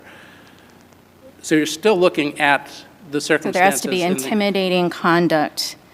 I'm sorry. There has to be intimidating conduct Correct. by the defendant Correct. that compels essentially the Right. victim to submit. So in the college professor example, what is the intimidating conduct? That he is her That he is a teacher. professor? He's his professor, he's responsible for her grades, you know, he's in a position of authority, he is presumably older, though obviously not necessarily, in this case it would be. So you have all these factors, you know, and again, the same sort of situation that this is, which is why these policies exist, because, you know, we believe that women have a right, you know, and men as well, of course, but usually women, have a right to go to college, to hire public transportation, to travel, to check into a hotel, all these things without being sexually molested. And so I think really in you know, the 20 teens when this took place, this is the situation, the law is that you can, a reasonable person could, in this situation, realize that you can't do this unless you are very, very certain that you have consent, because otherwise you're liable to be prosecuted for rape. I want to change the facts of this case ever so slightly. Of course. The driver, exactly what happens, except the victim gets right into the front seat, asks the Uber driver, I'm going to get car sick if I sit in the back seat. Can I sit in the front seat? Sure. She gets in, they start driving, he starts touching her shoulder, arms, etc., clearly flirting, and then at a red light, he starts to go into her pants. Does that change the situation because the car's not moving and she could just get out of the car? It lessens the situation. I don't think it changes it. I mean, obviously, she's still in the middle of the road. Where there's is the traffic. force in that situation? Again, I think it's the combination of the fact that it's a stranger, she's confined in the car. She's not confined I mean, in the she can jump out into traffic, but that makes it just ever so slightly. Let's say there's no traffic. Yeah, I mean, I think as you keep ratcheting down the facts, it comes closer and closer to insufficient evidence. Seems, going back to Judge Shin's initial question, it seems like you want to say it's rape almost solely because he's an Uber driver. Not because he's an Uber driver, but because it's a. I mean, I guess it's the fact that he's an Uber driver doesn't, you know, just change it from a So taxi if I'm driver driving an or acquaintance, a professor or anything like that, it's just he is it's not so much an authority figure, but he is a person who, for the duration of this trip, has significant control over the victim. That's what the situation if I'm is. driving an acquaintance home and there's no authority relationship between us, and I do exactly what this Uber driver did, am I guilty of rape? Again, that ratchets it way down because you don't have the stranger factor. I'm asking you, is there sufficient evidence? Yeah, I mean, that would be closer. Is it sufficient or not? I would think under the circumstances, it would be very close. I would say probably, probably no. And I would say certainly in those circumstances, that would be more of a situation in which a woman would say, you know, whoa, what's going on, as opposed to, you know, being in fear of a stranger who she doesn't know what he can do. But is the fear that stops the victim from saying what's going on a response to constructive force? In your hypothetical or in this case? Well, either, but let's start with in this case, yes. Start with my hypothetical. Yes, but in your hypothetical, she obviously, you know, if she feels intimidated, and it's just a question. It's not. I guess the answer I would say is it's not the mere fact that she's intimidated. As I concede my brother's point that there does have to be some circumstances that amount to constructive force. What evidence was actually presented by the Commonwealth that she felt intimidated? Because she said she was scared. She said there was no place to go. We certainly presented the evidence that as soon as she had an opportunity to get out of the car, she did. She said she'd been raped. She hid. She almost fell into the Charles River. When Mr. Taglieri showed up, she said, "I'm in trouble," or "Don't let him find me." Whereas the fact there's ample evidence that she was intimidated. But that's not enough, and you concede that. It's not enough simply that she felt fear. He had to have done something to put her in fear. Correct. Okay, can I turn to the instruction? Yes. Where was that ever told to the jury? That he had to have done something to intimidate her, to compel her to submit, essentially, in order for there to be constructive force? The instruction that was given was that the jury had to find force, either actual constructive force or threats of bodily injury. Examples were given for confining the victim. There's no threat, and there's no physical force. You would agree, right? Yes, there was no threat of violence, And there's no definition of what constructive force is. And even as we're sitting here today, it's hard to define it with any precision. So how is the jury supposed to know what it means? Well, there's many times we ask the jury to ask, what's a reasonable person? But we have to define the element for them, right? I mean, where in this instruction were they ever told what constructive force means? They were given the example that I cite in my brief of confinement. That in the ellipsis in my brief, the judge went on to say there could also be. You can also find it based on evidence of violence or a struggle, but you don't have to find that happened. You just have to find there was constructive force. And if you look at the model instruction, it too just is essentially a list of factors they can consider. I see my time's up. Well, no, the model instruction says that there must be conduct that operates on the mind to instill fear.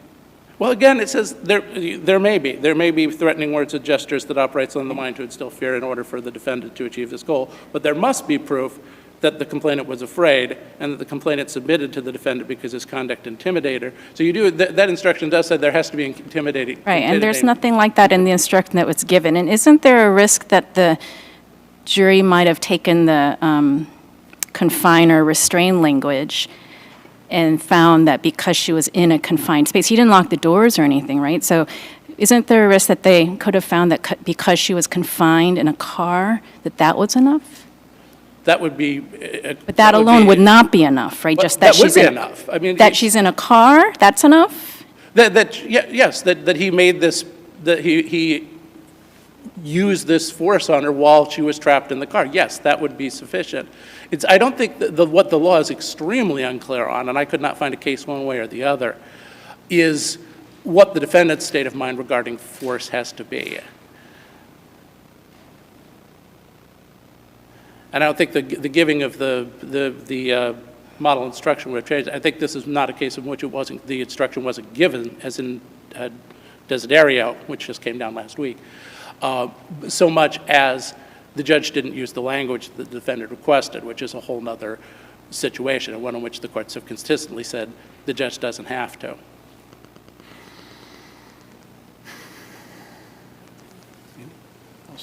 All right. Thank you very much for your arguments. We'll take our morning recess now, about 15 minutes.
session. Please be seated.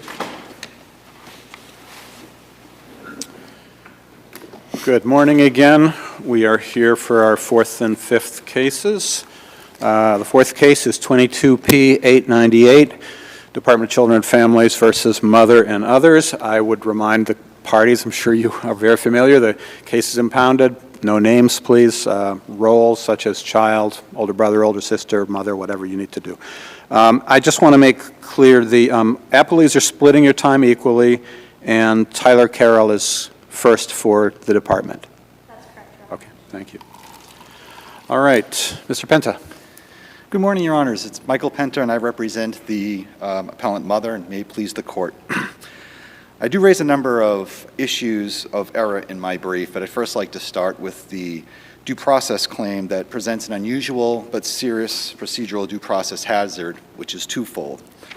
First, a judge's delay in issuing her decision and findings should not operate as an invitation for the department to weaponize that delay for the purpose of reopening the case to present evidence of the passage of time. Because when bonding specifically is an issue, naturally it occurs, and this court has warned numerous times that bonding should not be the self-fulfilling prophecy of finding a parent. But is there any indication that the situation with bonding was significantly different or significantly less bonding at the time in January of, I guess, 2020, when with mother's counsel out of the courtroom, the judge said, well, so you're saying you don't want me to issue my findings that I already have? Well, I think that, how do we know things became less favorable for the mother such that she was prejudiced by the delay? well, the delay in and of itself, the passage of time to a parent who's separated from their child can only operate as a negative impact to that family. Well, of course, no one wants to be left in limbo, but your specific argument is about the, what you, I think, assert is the increase in the strength of the bond, which therefore made a stronger case for DCF on factor 7. Of course, because when the child was first removed from mother's care, and I think the findings from the judge is that, first of all, the visits during the interim had generally gone well, according to the judge's findings. But at the time of the removal, the child was, by the department's even own reports, bonded, wanted to return home. Then the case is taken under advisement. I describe it as putting the parties in limbo. What it really is a due process term of lack of notice to a parent that in the duration of this passage of time, that there's going to be this rolling trial, that they're essentially going to be held accountable for their actions post-trial simply by the passage of time. So, for example, the one fact to answer your I guess I'm getting confused because now you're talking about the mother's actions after trial. Well, whereas I thought we were talking about the strength of the bond. Correct, and I got a little off track, but I did want to stress that there's a multiple issues that happen with the delay in the issuance of the findings. The first and foremost would be the ongoing bonding. There was a finding by the judge that she latched onto about the child having issues with returning to the mother because she had asked him about what color she wanted her to paint his room. And that is in stark contrast to what was happening before trial. So these delays have a negative implication on these families, the children as well. And so there was a negative impact on the bonding, as the record would suggest, but it's due solely, again, to the passage of time, because it's not consistent with what the relationship was at the time of trial. It took what I like to call a borderline or close case and pushed it more into a category of unfitness, simply because there had been a significant and unnecessarily delay in issuing the findings. And much of the judge's findings after what we call the second trial were based largely in part on the facts of what happened in the interim while the parents were waiting for a decision. And I must remind the court, too, that the judge throughout this knew. I mean, those were repeated reassurances. My decision's forthwith. I have to issue it within 30 days, but I'll do 45 days because child would like to submit findings of fact in 45 days. 15 days is not going to be an issue. Then in November, the mother reminds the court that there's no decision, and the judge says, oh, my decision's imminent. And it'll be forthwith, and we're going to schedule it out for 6 months, which is really a code word in the care and protection arena for we're going to schedule something, like I haven't made a decision, but it's not termination. 6 months is a code word for review and redetermination.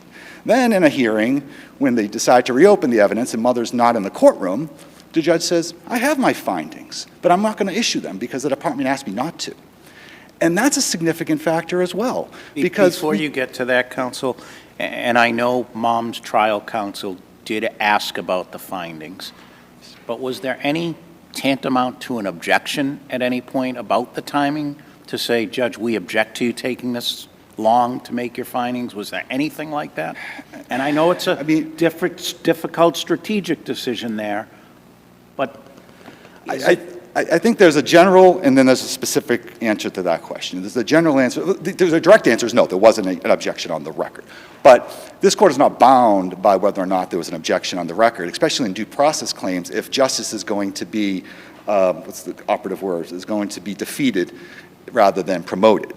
But secondly, how can you object to something if you're not in the room? It's if a tree falls in the woods and you're not there to hear it. I'm talking about even before that. You meant, the trial happened, then there was 30 to 45 days, and then it kept going. At some point, counsel for mom could have filed something, whether it be a written objection or something that said, look, we want the findings. We object to any further extension of time. Well, with respect to the findings, mother was not aware, or counsel was not aware that the judge had in fact made a decision, which is, we can't make an assumption that mother was unfit. There was we make an assumption of guilt. We don't make an assumption of innocence. We don't make an assumption of unfitness. The judge did not make a decision.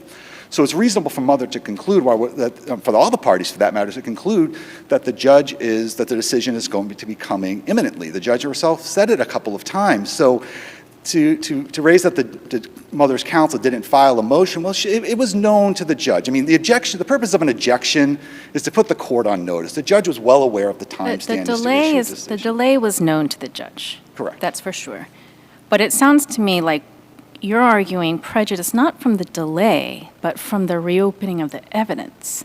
And that Correct. There was no objection. And that the judge should have been put on notice if there was an objection to reopening the evidence. Well, there's an affidavit subsequently submitted by mother that she was unaware that the judge had issued her findings. And there's a statutory mechanism for dealing with these situations called a review and redetermination, where the judge makes... The affidavit, which was prepared for this appeal, right? Correct. Okay. She says she wasn't aware. She was out of the courtroom when the judge said, I have a decision maybe ready to go at some point soon. But she knew there was a motion to reopen. And she never objects to reopening. So let's say the reopening had never happened, and the decision issued then, or shortly thereafter. And you would be here on appeal then, arguing delay based on stale evidence, right? No. Yes. I mean, if you're arguing prejudice from the delay, the prejudice is stale evidence, and the remedy would be the reopening of the evidence, right? Not correct, Your Honor. The stale evidence is a concept that deals with evidence that happened. Like, for example, part of my argument is, in fact, stale evidence because a lot of the development for the child's removal and finding mother unfit, dealt with the oldest daughter. And that situation no longer existed. The daughter was an adult living outside the home, raising her own child. That's stale evidence, something that happened 4 years ago, not something that happened in the interim while the judge is waiting for that decision. Okay, let's say that the judge never reopened the evidence and the decision issues sometime around early 2020. Would you be arguing prejudice from the delay in issuing the decision? It's not the delay of issuing the decision. Okay, that's what I'm saying. So the prejudice comes from the reopening of the evidence, right? It comes from the reopening of evidence, to present evidence that happened during the delay, if that makes sense. So going back to the waiver issue, when the mother's counsel is aware that there's a motion to reopen and there's no opposition filed or no objection made, how is the judge on notice that the mother doesn't want her to reopen the evidence? Well, if you even look at the department's own affidavit, the evidence is simply the passage of time. The department it's not something happened in the interim, like, for example, and to be fair, it seems like the department would be the only one to present new evidence. If a parent went in and wanted to say, we want to present new evidence, the court would say, we've closed this case, we'll make a decision, file a post-trial motion to vacate or whatever. But here, what happens is simply the passage of time, and the judge's decision is based largely in part on the passage of time. It would be the continued bonding with the child in the pre-adoptive home, and it is the mother's lack of engagement in services, but it's post-trial. There's a parent awaiting a decision. Either she's fit or she's unfit. I guess I'm going to pick up on Judge Shin's question. Yes. The evidence had been closed. Right. Mom could have objected to the reopening of evidence. She didn't. So we are looking at this as, was it an abuse of discretion for the judge to reopen the evidence? So tell us what the abuse of discretion was, not what she ended up hearing, but what was the abuse of discretion for her reopening the evidence at that time? The abuse of discretion lies in the fact that the judge had, in fact, made a decision. And to reopen the evidence once she's made that decision, there's a lack of notice. And the fact is that if the judge has made a decision, and it's only known to the judge and the department, not to the mother, be mindful, the mother was not aware that the judge had made a decision. That sets in track a review and redetermination, where parents have notice of what the decision is, if in fact the rights have or have not been terminated, and then what can they do in the interim to either reestablish or, to address those issues. So if the judge was prepared to terminate the mother's parental rights at that time, what was the need to reopen the evidence? And if the judge was finding that mother was unfit, what was the need to reopen the evidence? The department's basis, and these are the facts too, and not to get to the legal part, but the facts, it was just a passage of time. It wasn't, oh, she relapsed, or this happened, or that happened while we're waiting for this decision. So her 3 months or 6 years of sobriety are now combated with 3 months of, it was just the passage of time. The judge's own initiated, self-inflicted delay that was the basis for reopening this evidence, and then using that passage of time to develop a case against the mother. And that just is fundamentally unfair. Well, even if the judge had not yet made a decision, the mother had to know that reopening the evidence was going to delay any decision even further. You have to schedule the hearing for the reopened evidence, and then the judge has to write findings after that. It wasn't a perfectly preserved error. I agree with the court here, but I think there are a number of factors underlying that are significant to why that was the case. And that is the largest part, I think, and I said as a practitioner, that a judge saying they have a decision, but they're going to hold it in abeyance to reopen the case at one party's request. I know there was no objection to that, but you don't have all the facts. And if you don't have all that information, it's hard to lay the foundation for an objection. And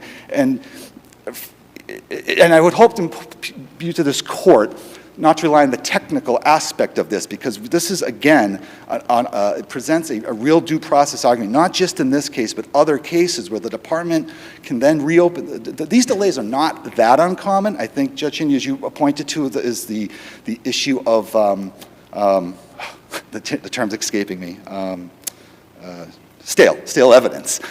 That's not for the passage of time between a judge issuing her decision. It's the stale evidence is old evidence. Well, it can be both, if there's right? new evidence that develops, if the delay is long in issuing the decision, there is a risk that the evidence is stale. There's a real risk that the evidence becomes stale, and there is a process. And again, there are statutory and rule and there are methods of addressing that, either through a review and redetermination, filing for review and redetermination to present new evidence of what happened, which wasn't the case here, because a review and redetermination follows an adjudication, follows a decision from the court, and follows notice to the party what the issues are going to be going forward. It's building off of the old trial. That all happened without that actually happening. So there was essentially a de facto review and redetermination. Counsel, can I ask you about that, please? Yeah. What factors is a judge supposed to consider when he or she decides to reopen a case? What are the factors?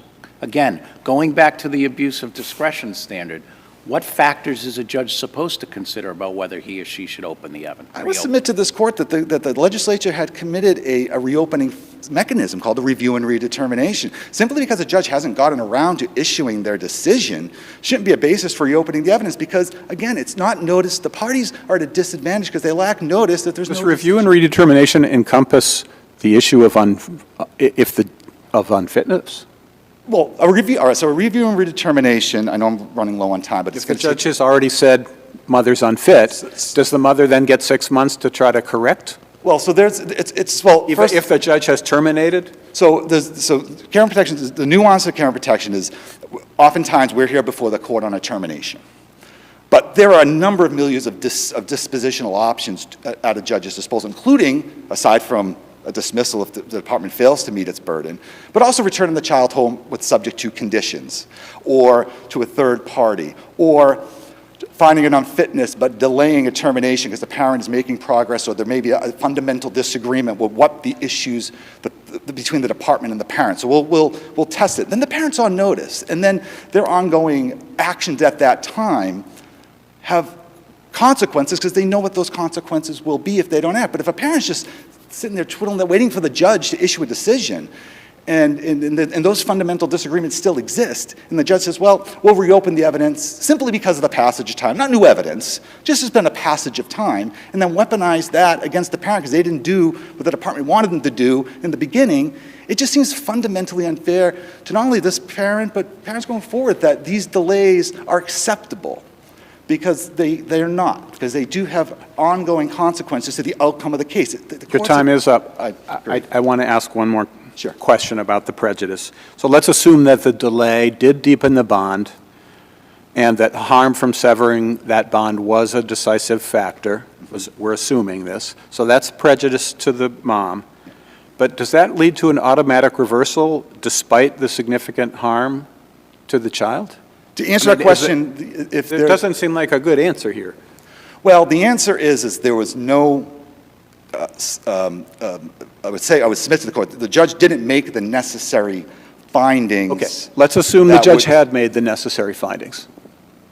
Well, then do you inflict the harm on the child to punish the judge for not getting her findings out in time? So, Your Honor, it's a difficult answer to that question because you don't want to inflict harm on the child.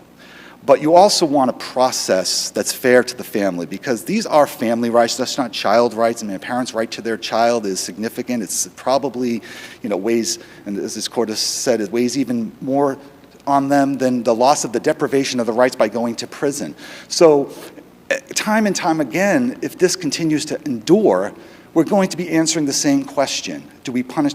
You don't want to punish the child, but you want to give the family every opportunity to preserve the family integrity, have a trial process that's fair, where they know what the options are. You're saying it's an automatic reversal.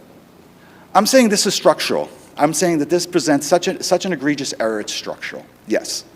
And if the evidence is such that at a retrial, that's a significant, the system will work itself out, but it has to be a fair and fundamentally sound system where the parents have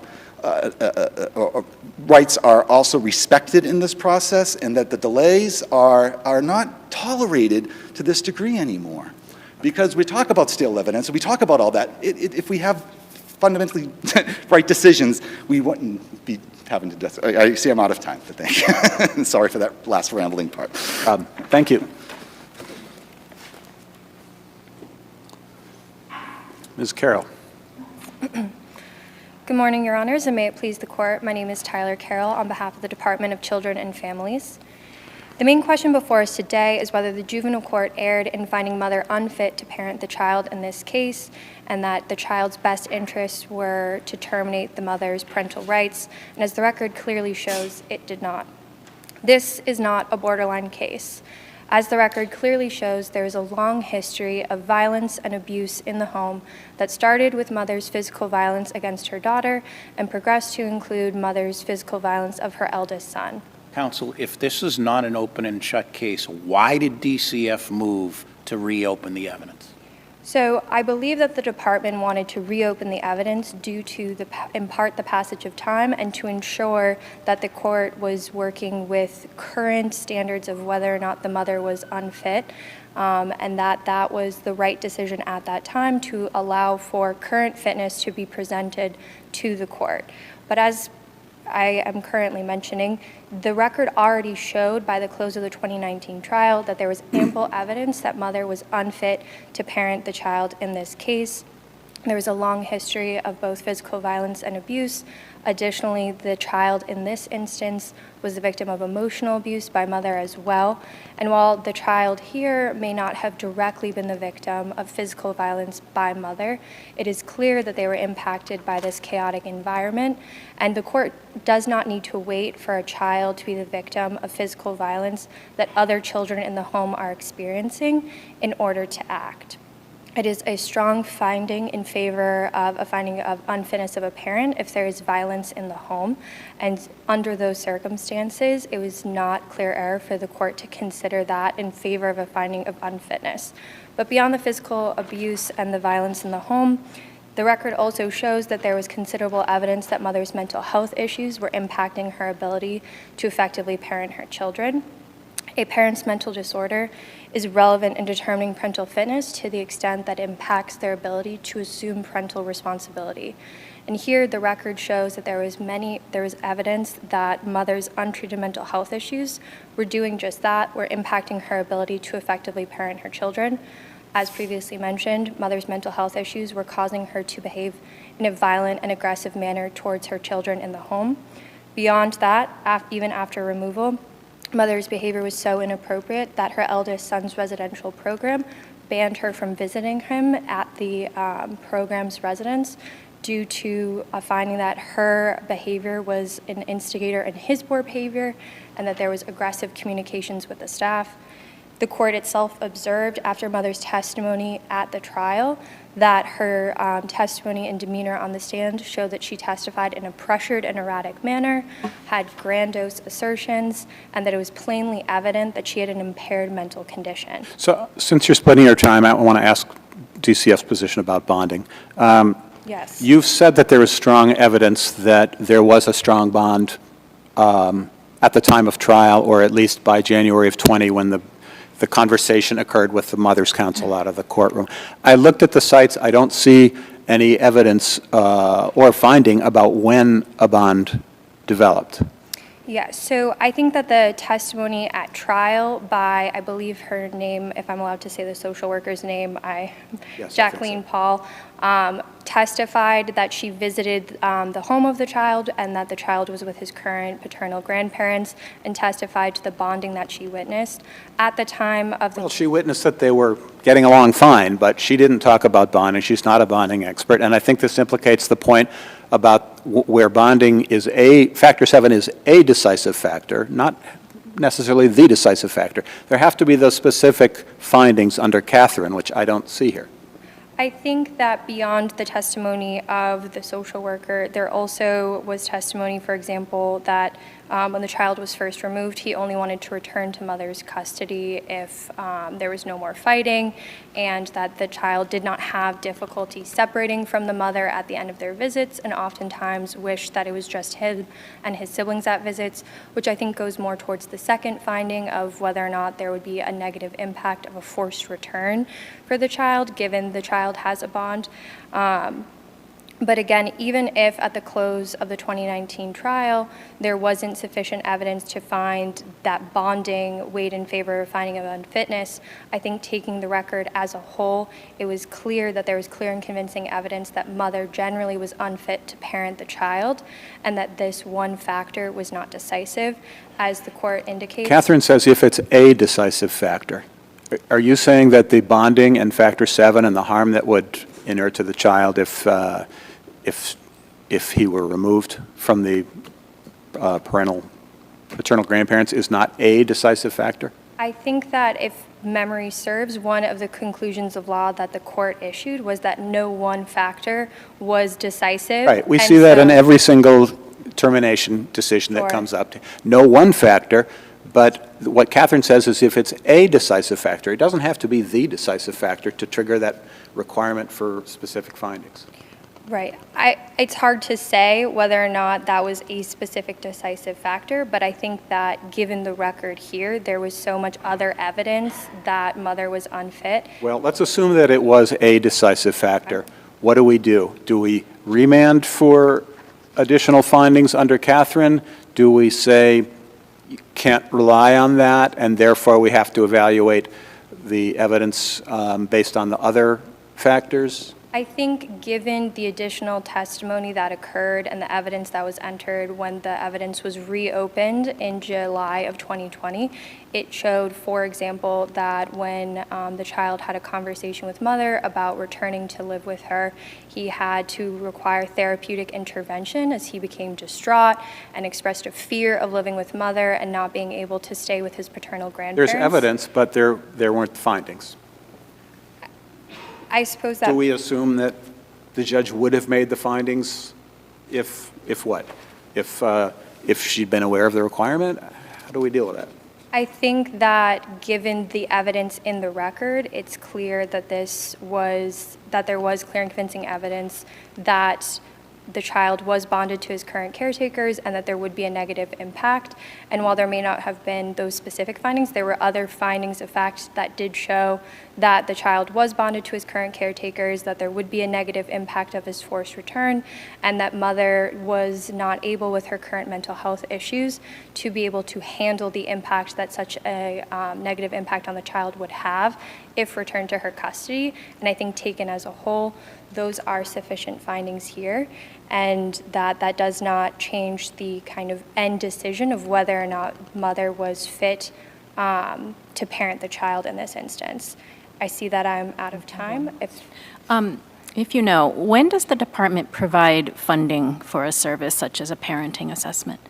I'm admittedly not sure if there's any sort of general standards on that issue. I do know that the record shows that the department did ask for funding for the parenting assessment on more than one occasion, and that it was denied in part because of the fact that mother had previously failed to participate in services that the department had offered.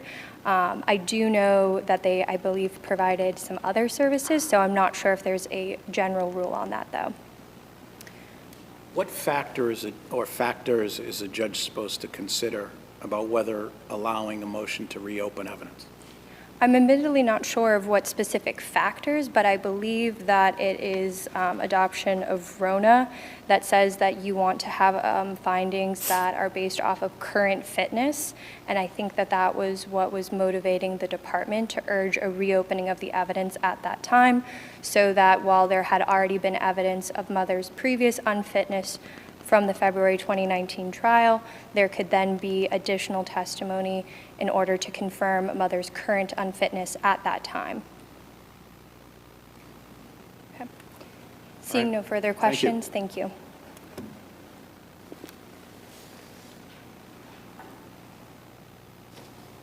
Ms. Comendel? Comendel, yes, thank you. Good morning, Your Honors. May it please the court. My name is Tara Comendel. I'm here today on behalf of the child in this matter. And if Your Honor would like an answer to the question asked of DCF, I may have that for you. It's an extraordinary expense, the psychological evaluation that the parents are asked to do. So normally it's through the health insurance of the parent. When that fails, DCF can provide funding. I thought this was about a parental assessment that was recommended. DCF denied the funding, and then the social worker said, well, then go get a parental evaluation, which is the same thing, but you can get it through some other funding mechanism. So both extraordinarily expensive, and it's usually when the parent's health insurance fails, the department has to find the money for that because it's a service required of the parent on their action plan. Usually that's the way it works, in my experience. But. So the parent was, the mother here was assumed to have, or was she known to have health insurance that would cover the parental evaluation? And that would have been determined by the social worker and the mother at home visits or meetings. I didn't see evidence about that in the passages that I read about the mother being given names of people who could do parental assessments.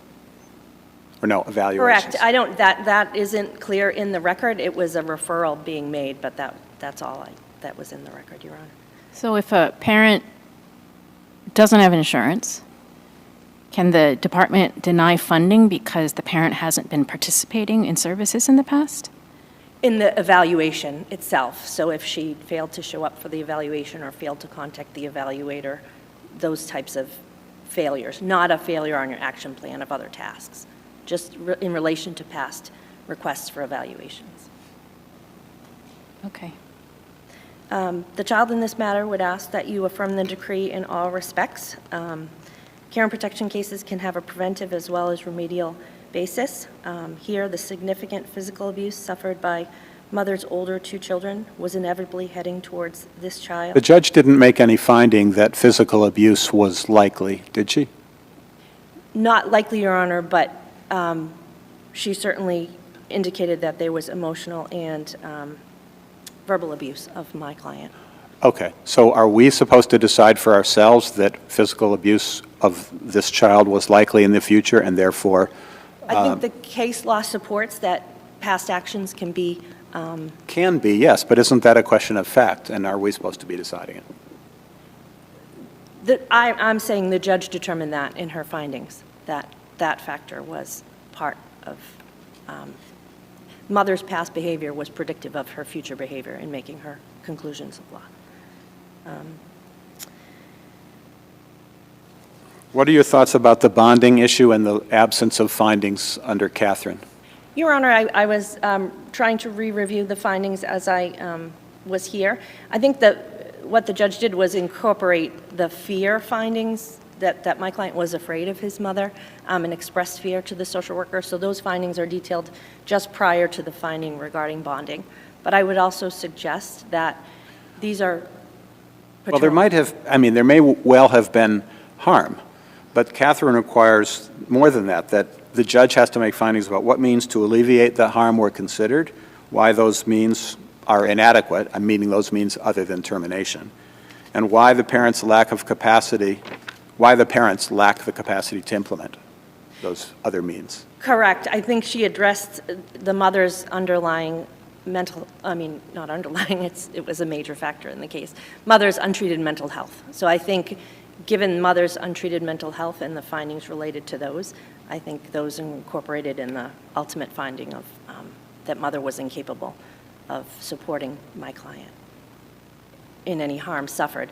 But I would also suggest that my client is with paternal grandparents. This isn't a case where we have non-kinship foster parents who are looking to adopt him. These are his natural relatives. It's a natural bond. I don't know that you need expert testimony on whether a grandparent is naturally bonded to a grandchild. I don't have that answer for Your Honor. As to the delay in this case and that it prejudiced mother to the extent that it required reversal, it's simply not the case here. Case law suggests that even greater delays, such as in Dawn, where the parents argued that a delay from initial to 5 years later, concluding the trial, was not egregious enough to warrant reversal. Also, in addition, the delay here was not the single factor in this matter. Mother's own inabilities and inactions contributed to the delay. I think you can look at, counsel would suggest that it was the passage of time, but I would also suggest that it gave mother an opportunity, much like prior to a review and redetermination, to make some positive changes after an adjudication. But mother did not do so. She failed to sign a release for the psychological examination. She refused. Counsel, doesn't that go to exactly opposing counsel's point of the due process violation, that there was no notice? As far as mom was concerned, the trial was over. Any decision that the judge was going to make, she had already had all the evidence. So anything she would do afterwards wouldn't have anything to do with the judge's decision. Correct, but I agree with Your Honors that the proper remedy would be to file a motion for a request for findings, a motion for clarification, or a motion for a decision. There's lots of different mechanisms to file a motion post-trial. These delays are constant, unfortunately. But in a situation where a judge is, I'll say repeatedly, I won't say constantly, but repeatedly saying, I'm going to get you my findings, I'm going to get you my findings, what would filing a motion do? She's already said, I'm going to get you the findings. The suggestion would be that you could then take that to a single justice, that the denial of a motion for findings is an appealable event, that mother could then appeal from that, the lack of findings. But I would also suggest that care and protections in their nature are ever-changing.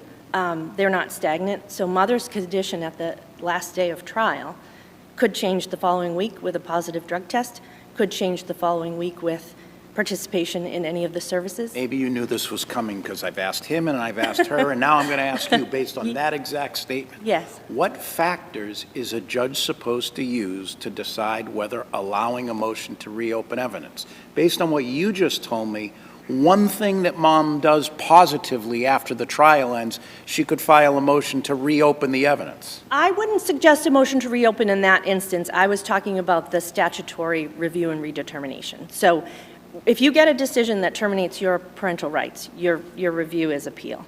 If you get a decision that just adjudicates you in need of care and protection but doesn't terminate, the mother can still come back. You know, the child remains in care, mother can still, or father can still come back in 6 months on a motion. You still have to file a motion for review and redetermination. But reopening, I believe I found a case, it's LL versus Commonwealth, I believe, and I think that's the reopening of evidence case that would suggest. That's within minutes or a few hours, correct, that case? The Commonwealth asked to reopen the evidence after she had closed and asks almost immediately, oh, I forgot something, can I reopen the evidence?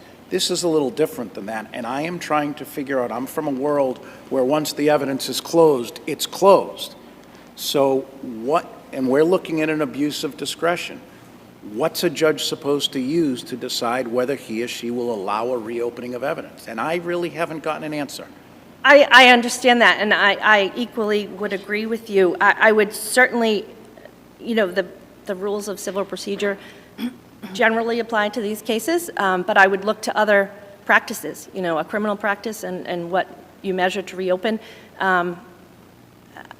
I think the remedy here would have been objection. Objection at the time and written objection. I see I'm out of time. Thank you. Thank you. Thank you all. Our final case for today is 22P734, DF Prey Incorporated versus Wesco Insurance.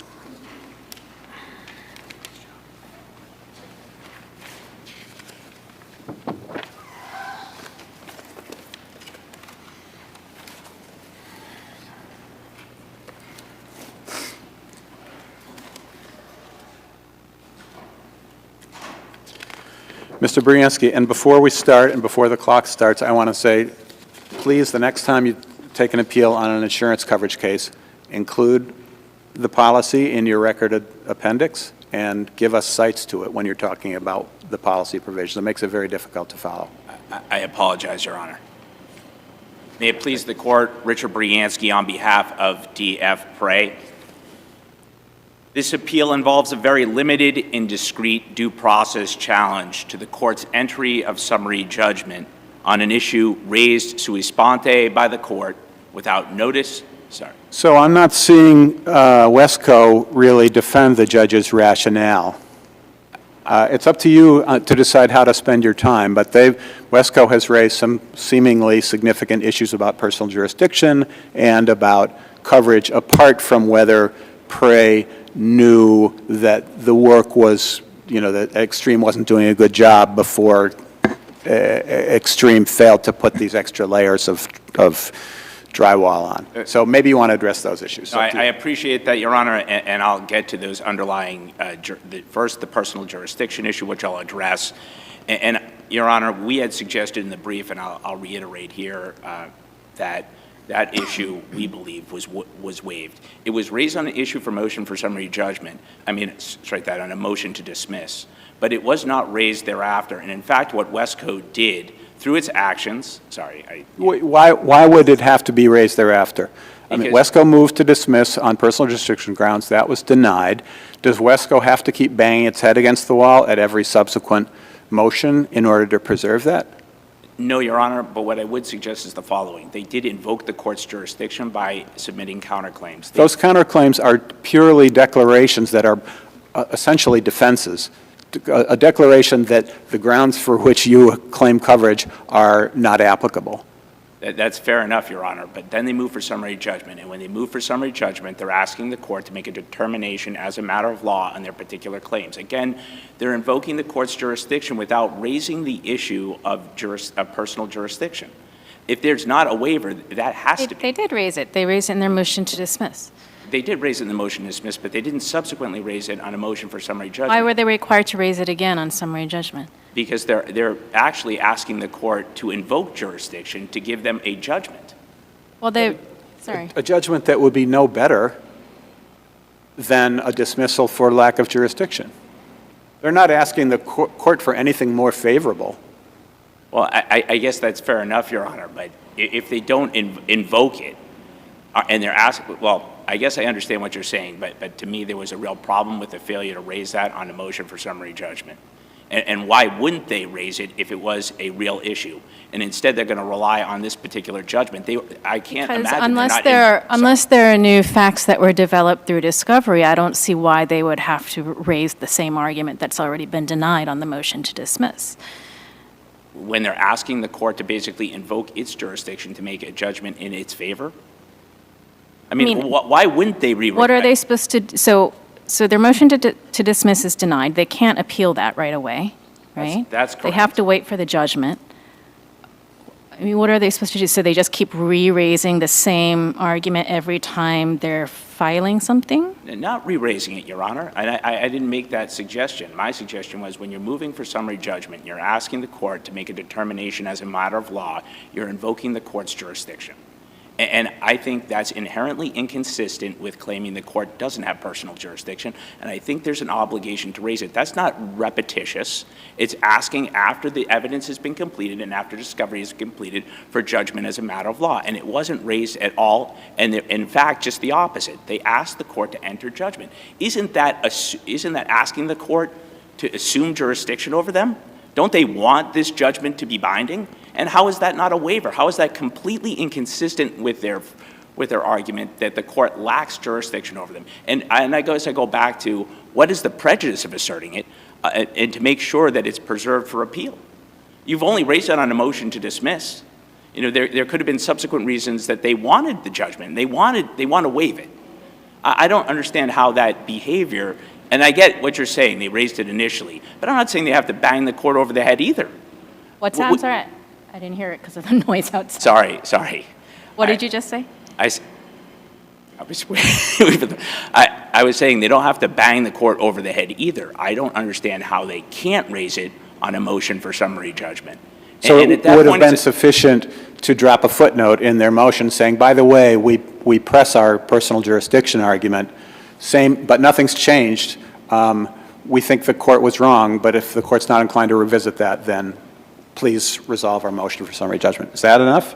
That's enough, Your Honor. And if you read the judge's decision, which I'm sure you did, it was part of the record, he invited them to bring this again at summary judgment. Well, he invited, when he said without prejudice, that was denying the motion to dismiss on the merits. There was nothing in the motion judge's discussion of personal jurisdiction I saw that addressed the further factual development or further legal argument. But there was certainly nothing to preclude Wesco from raising this personal jurisdiction. Oh, but they had nothing new to say. Well, but that's fair. But dropping the note at least preserves it for the court. They're still taking that same consistent position that the court lacks jurisdiction. And to the extent the court were to conclude that it had jurisdiction, then it could reach the merits of the claim. But isn't that essentially what the court did here? Didn't the court reach the merits of the claim and make a conclusion as a matter of law based on the policy that there was no coverage? And how can you have the court make a conclusion as a matter of law and then say there's no personal jurisdiction? What impact does that have on the decision that was issued by the judge? It would be a nullity under your circumstance. And all I'm suggesting is that if you're going to do that, that seems to me inherently consistent with, and I've now been repetitious, but I don't think I can help myself, but it seems inconsistent with asking the judge to issue an order. So if you're correct, and if they're correct, then the case gets dismissed. There really hasn't been a decision as a matter of law, and can we refile the claim? Do we get to relitigate it again in the proper jurisdiction where there's personal jurisdiction over Wesco?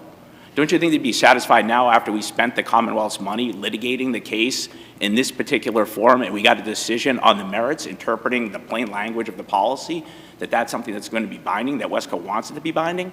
We were actually sort of surprised that they raised that issue, given that they asked for a merits determination. In fact, that's exactly what they got, a merits determination by the judge. She interpreted the policy of insurance that they issued, and she happened to interpret it favorably to Wesco. The case that you cite from the SJC, I was looking for American Insurance Company. It says, and I just lost it again.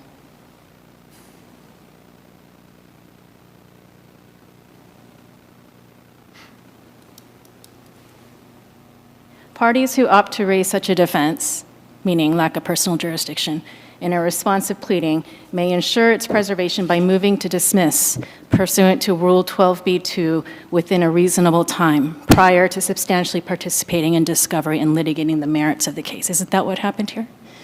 That's correct. So, But that's not it. You can, and this is my argument, which I think is separate and apart from what you're saying, Your Honor. That's all right when challenging the court's personal jurisdiction is something that can be waived. right. And when you ask, and I don't disagree with what you just said. In fact, we cited it in our brief. But when you take subsequent conduct, which is inconsistent with the position that you took, like here, when you ask the courts to issue a merits decision on interpreting the insurance Can they policy, defend against a summary judgment motion without waiving the defense? I mean, what can't they do after their motion to dismiss is denied? I thought Your Honor, all I was suggesting is they need to continue to preserve that defense before they ask for a merits determination. Do you have any case law to support that? I mean, I think what Judge Shin just cited supports the fact that once you raise it in a motion to dismiss, that right is preserved for appeal, period. Well, I guess I disagree with that because that's taking, and I don't disagree with the initial statement, but if you take, I think there's plenty of case law that we cited on waiver, and I don't think there's anything unusual about what I'm saying here, and I think there's a material distinction to be made between raising the defense at the initial motion to dismiss stage and then subsequently asking the court to invoke its jurisdiction and make a merits determination on a motion for summary judgment. I would suggest to you that there's probably no case where there's a preservation. I don't know, so I'm not going to overstate. But to the extent that was an issue for the court, we could certainly provide additional research. Can I ask a question about where something is in the record, which bears on personal jurisdiction? Where is the schedule that shows prey as an additional insured? I see the endorsements that talk about, whoever is on the schedule is an additional insured, but I don't see the schedule. I wouldn't be able to identify that for you right here, Your Honor. Is it there? I don't know, Your Honor, and I don't want to misrepresent anything to the court. But I don't think that's a disputed issue of fact at all, that prey's an additional insured. So But the terms of that and how, the foreseeability to Wesco of prey being an additional insured, prey being with a principal place of business in Massachusetts, that seems to me relevant to the personal jurisdiction issue. Yeah, but I don't think that was ever disputed. And I guess you're saying you need evidence of it, but Wesco's not claiming. Not that they were listed, but, what the schedule says and whether that schedule ever comes to Wesco's attention, or whether Wesco is just writing a blank check by putting these endorsements on there that says whoever extreme lists on the schedule is an additional insured, that seems relevant to foreseeability of being hailed into court in Massachusetts. Well, I don't disagree with Your Honor, but that would have to do with the entire process of how that additional insured was identified and whether Wesco, because Wesco's never objected that prey is an additional insured. So however that process were to operate, whether it's by discretion of the insured putting the additional insured on or by Wesco approving it, there's some policy or practice at Wesco that exists that allows that sort of discretion, either by the insured or by Wesco. So it's contractual by nature, and it certainly was never issued. If you look and review the record, there's certainly no indication in the record that Wesco is objecting to prey's status as the additional insured. Well, they may agree that they're an additional insured. And my question is, does that mean that anyone is covered under this policy and can be sued in Massachusetts because of the term additional insured?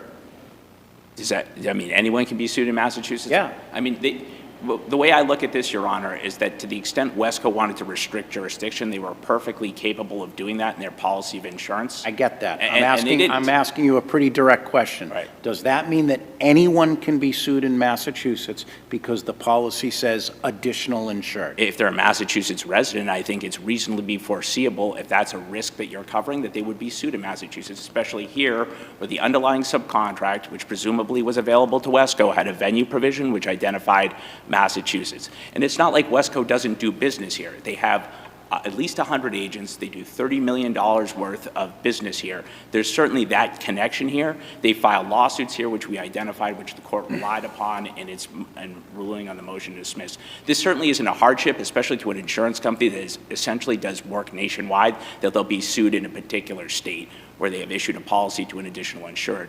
And like I said, and I don't need to repeat myself, I guess. Supplemental Record Appendix 104 is an endorsement. Additional insured, owners, lessees, or contractors, automatic status when required in construction agreement with you.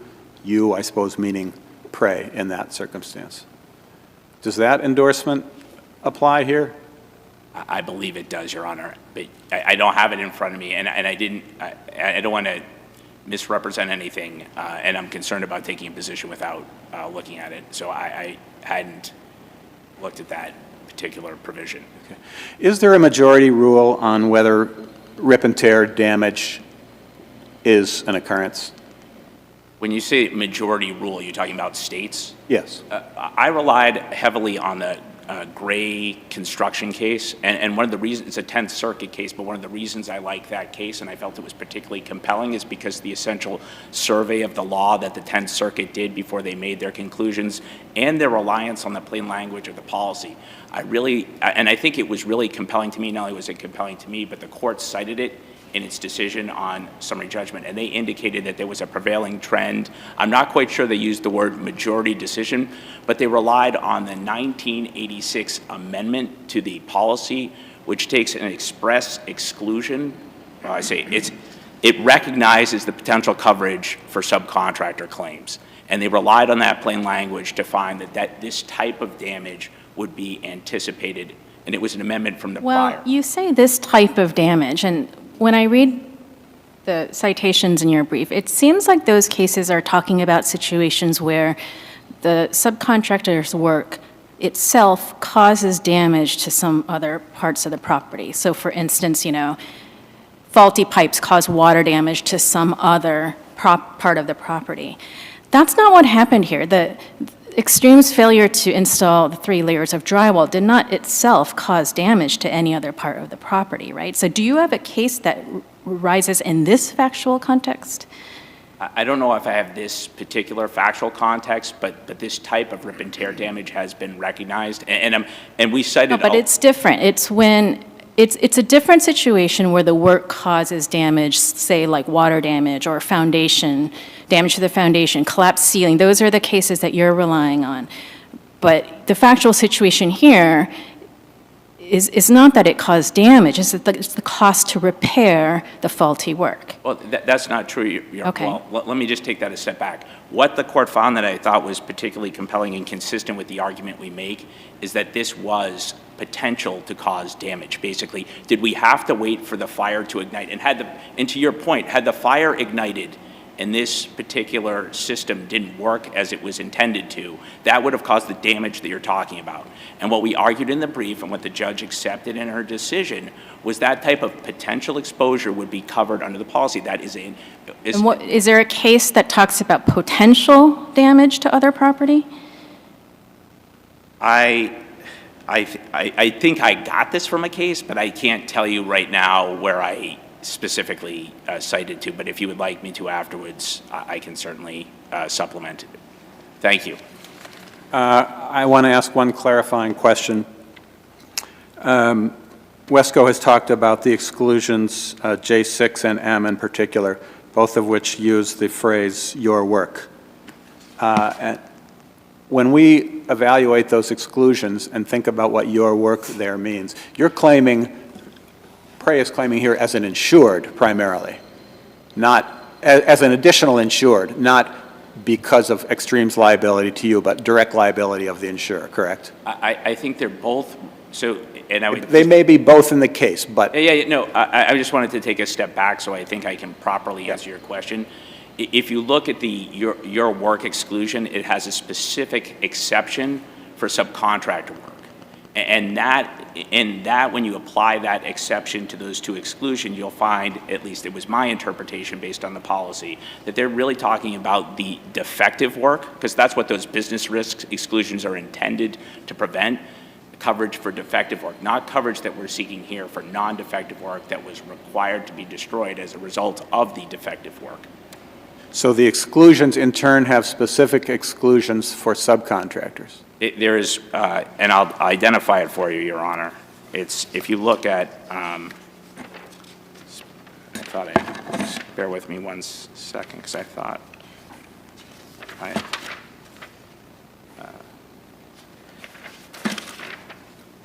yeah, if you look at exclusion 2, and I think it's 2L, damage to your work, it says this exclusion does not apply if the damaged work or the work out of which the damage arises was performed on your behalf by a subcontractor. What page are you on? I was actually just reading from the judge's decision. SRA 45. It's 31 of the appendix. Sorry, 45. But she's quoting from the policy language. But the phrase, this exclusion in exclusion L doesn't carry over to exclusion M or exclusion J6 as far as I can tell. Well, they're talking, well, both, I thought exclusion M and exclusion J were talking about particular defective work. And we're not seeking coverage for particular defective work. All right. Thank you, Your Honor. Thank you.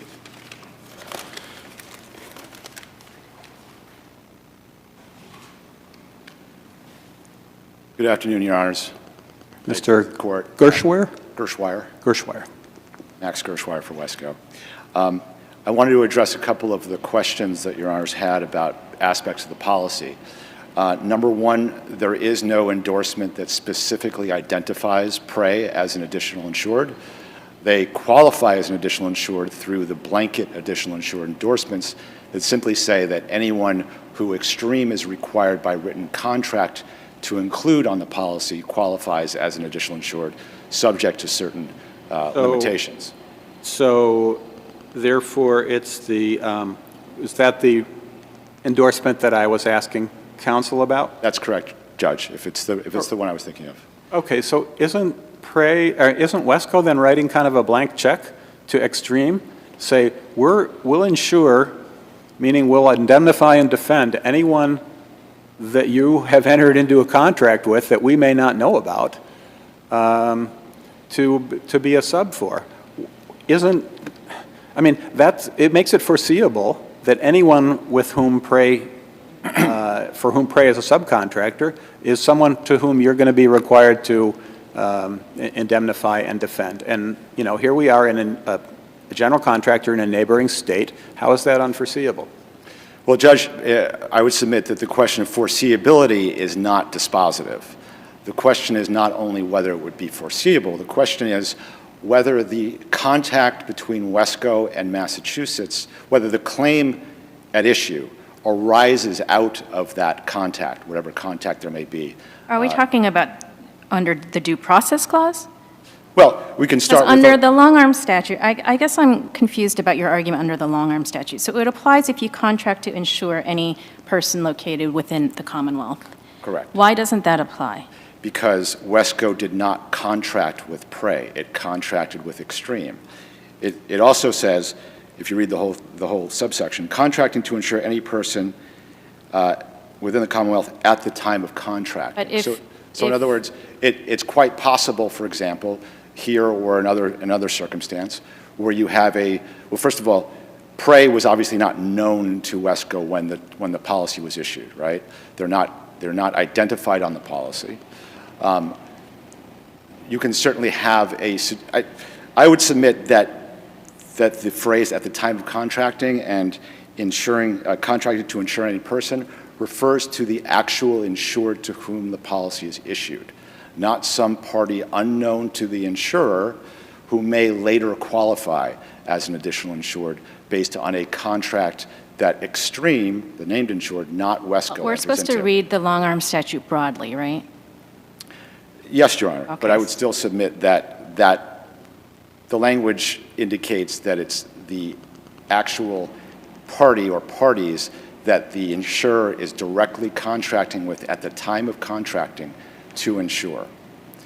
But even assuming that that's not the case, even if you read it broader, the beginning of the long-arm statute still requires that the cause of action must arise from any of the following subsections. So I would submit that while perhaps the Wesco policy, by potentially covering a claim in any state, potentially covering an additional insured unknown to it in any state, may give rise to a certain level of foreseeability, but the claim still has to arise out of that contact.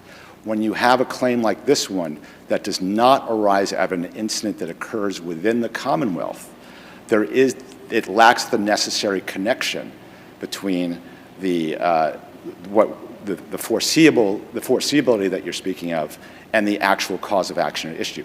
There has to be that connection. But in any event, under federal due process, and I cite this, the Lexington insurance case from the Seventh Circuit that's quite similar to, factually to this one, the court makes a point of saying that under federal due process, the idea of foreseeability is not dispositive or even particularly weighty in determining whether there's personal jurisdiction. And in that case, the court found under, again, almost identical circumstances, it found that this was a policy that was issued to a party that was not within Wisconsin. They happened to additionally insure a party that was in Wisconsin, but the incident did not occur in Wisconsin. There was no litigation in Wisconsin that required the insurer to supply the services, in other words, defense and indemnity, that it contracted to perform. Same thing is here. There was no suit against Prey in the Commonwealth that required Wesco to come in and supply the services that it contracted There's to one provide. major factual difference with the Seventh Circuit case that I saw, which is there the defendants were Taiwanese insurers, right? And they did no business whatsoever in Wisconsin. They had no context whatsoever with Wisconsin. Isn't that relevant to a due process analysis? Not for specific jurisdiction. Yeah, I didn't understand that argument. Why don't we consider generally the contacts that the defendant has with the forum, which is what I thought we're supposed to look at? There's the difference between general jurisdiction and specific jurisdiction. Right, I understand that. So the contacts, for example, the fact that Wesco has agents who have offices in Massachusetts, the fact that it does a certain amount of business in Massachusetts, the fact that it's a licensed insurer in Massachusetts, all of that is relevant only to general jurisdiction. There is no argument here that the contacts here are sufficient to International establish. Shoe and Worldwide Volkswagen, they both look to general context with the forum in a specific jurisdiction analysis.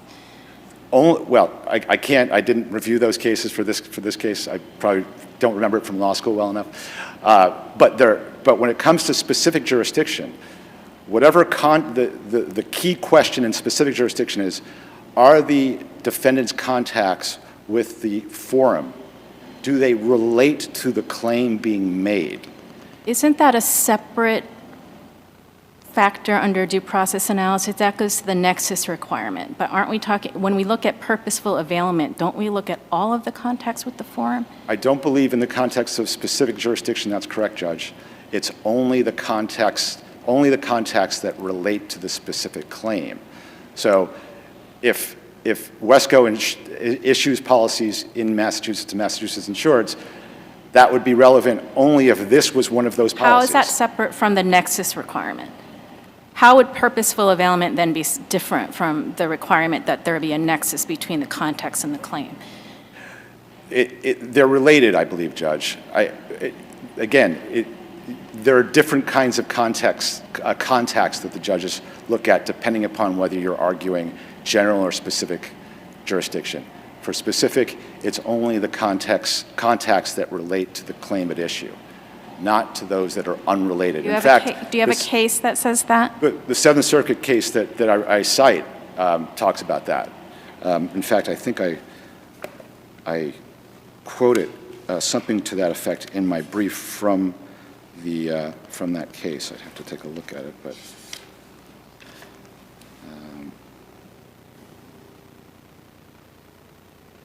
I mean, the Seventh Circuit case says it is a defendant's context with the forum state, not with the plaintiff, that count.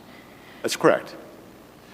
Right, but the contacts still have to relate to the specific claim at issue. They can't be contacts. How does that relate? How does that not relate to the plaintiff as opposed to the forum state? They're saying you look at the context with the forum state, not the specific plaintiff.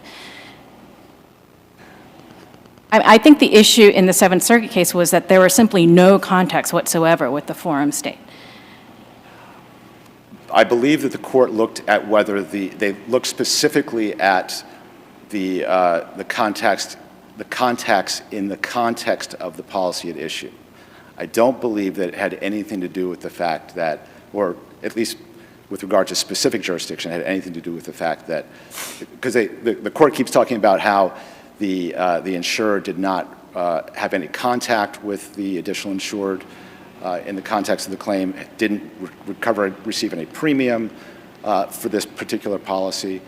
So I believe, Judge, that the decision is quite clear that the only relevant contacts are those that relate to the claims at issue.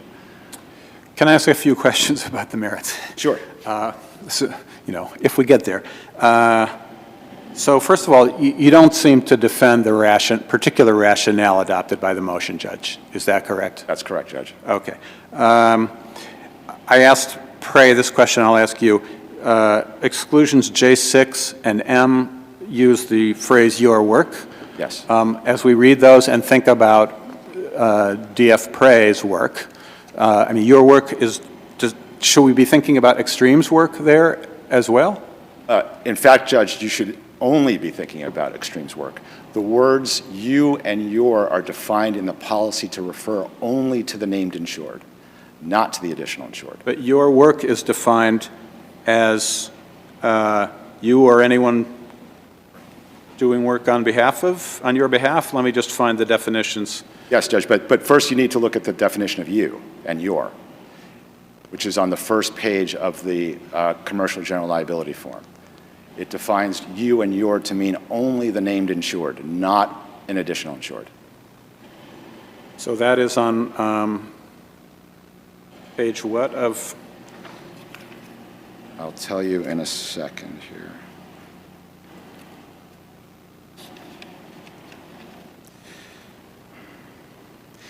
It should be on supplemental appendix page 41. I believe that's the first page of the base CGL form. Okay, so then when we read those exclusions, we should be thinking only about Extreme's work. That's correct. If there had been subcontractors working for Extreme, right, you'd look at those subcontractors' work as well, but that's not the case here. J6 applies to part of any property that must be restored, repaired, or replaced because your work, i.e. Extreme's work, correct, was incorrectly performed on it. So that doesn't encompass rip and tear damages to other parts of the property, right? Well, yes and no. Okay. Obviously, our argument is that per a lot of number of cases that we've cited, including from a New York court and a superior court in the Commonwealth, is that rip and tear damage is part and parcel of the cost to repair or replace the named insured's own faulty workmanship, which all parties concede is not covered. So the argument there is that the courts pretty much nationwide, including New York and Massachusetts, draw a line between faulty workmanship and damage or injury that is caused to other property or people by that faulty workmanship. Again, the former, there's no dispute that that's not covered. So the question becomes, well, first of all, and this case is a perfect example, the fact that Extreme put in one layer of drywall as opposed to three clearly did not damage any other property. So this is, and Justice Shin, I think you were getting at this before. So there is no other property damage here. The rip and tear damage is not, in fact, property damage in the sense that it's damage caused by the faulty workmanship, which is not covered. It's simply the inherent cost, the foreseeable cost of having to repair what is indisputably not covered, which is the faulty workmanship of Extreme. So that's been the foundation for the courts that have, the majority of the courts that have addressed the issue that have found that rip and tear is not covered, precisely because it is so tied up in simply the cost to repair what is clearly not covered, which is the faulty workmanship, that the courts deem it to be part and parcel of the same thing. I don't mean to repeat Justice Shin's question, but I want to focus again on the words "and on it" in exclusion J6. Just take plumbing fixtures, for example, that had to be torn out and eventually replaced in order to get access to the shaft to repair Extreme's work. How does that exclusion apply here where Extreme never did any work on plumbing fixtures? So J6 excludes damage to that particular part of property that must be restored, repaired, or replaced because your work was incorrectly performed on it. Right. Well, Judge, I would preface my response by first saying our position is that you don't even get to the exclusions. But you rely on them as an alternative or backup argument, so. Right.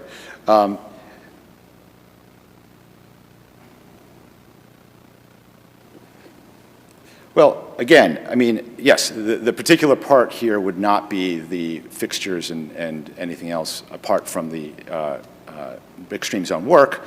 But again, this goes back to the idea that, well, but if the cost to replace or repair the faulty workmanship itself, the drywall, is not covered, then anything that has to do with replacing or repairing it would fall within that same category.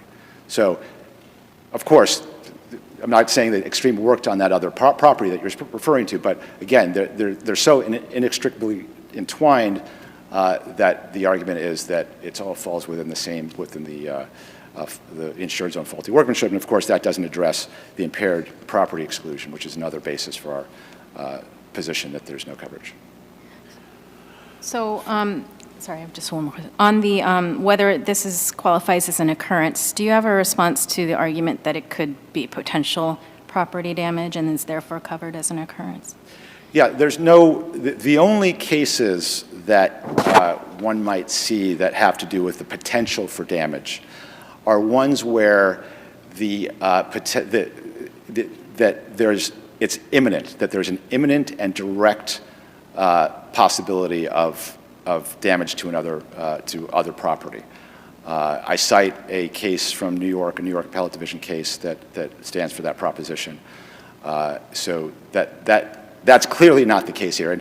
And I'd also point you to the Arizona case that I cite in the brief that talks about, and I think this is very revealing because it talks about certain damage being covered and certain not being covered. It found that rip and tear damage is not covered, but it found, I think, that there was a small slice of damage that was because it was so imminent, the possibility of damage to other property was so imminent that piece would be covered.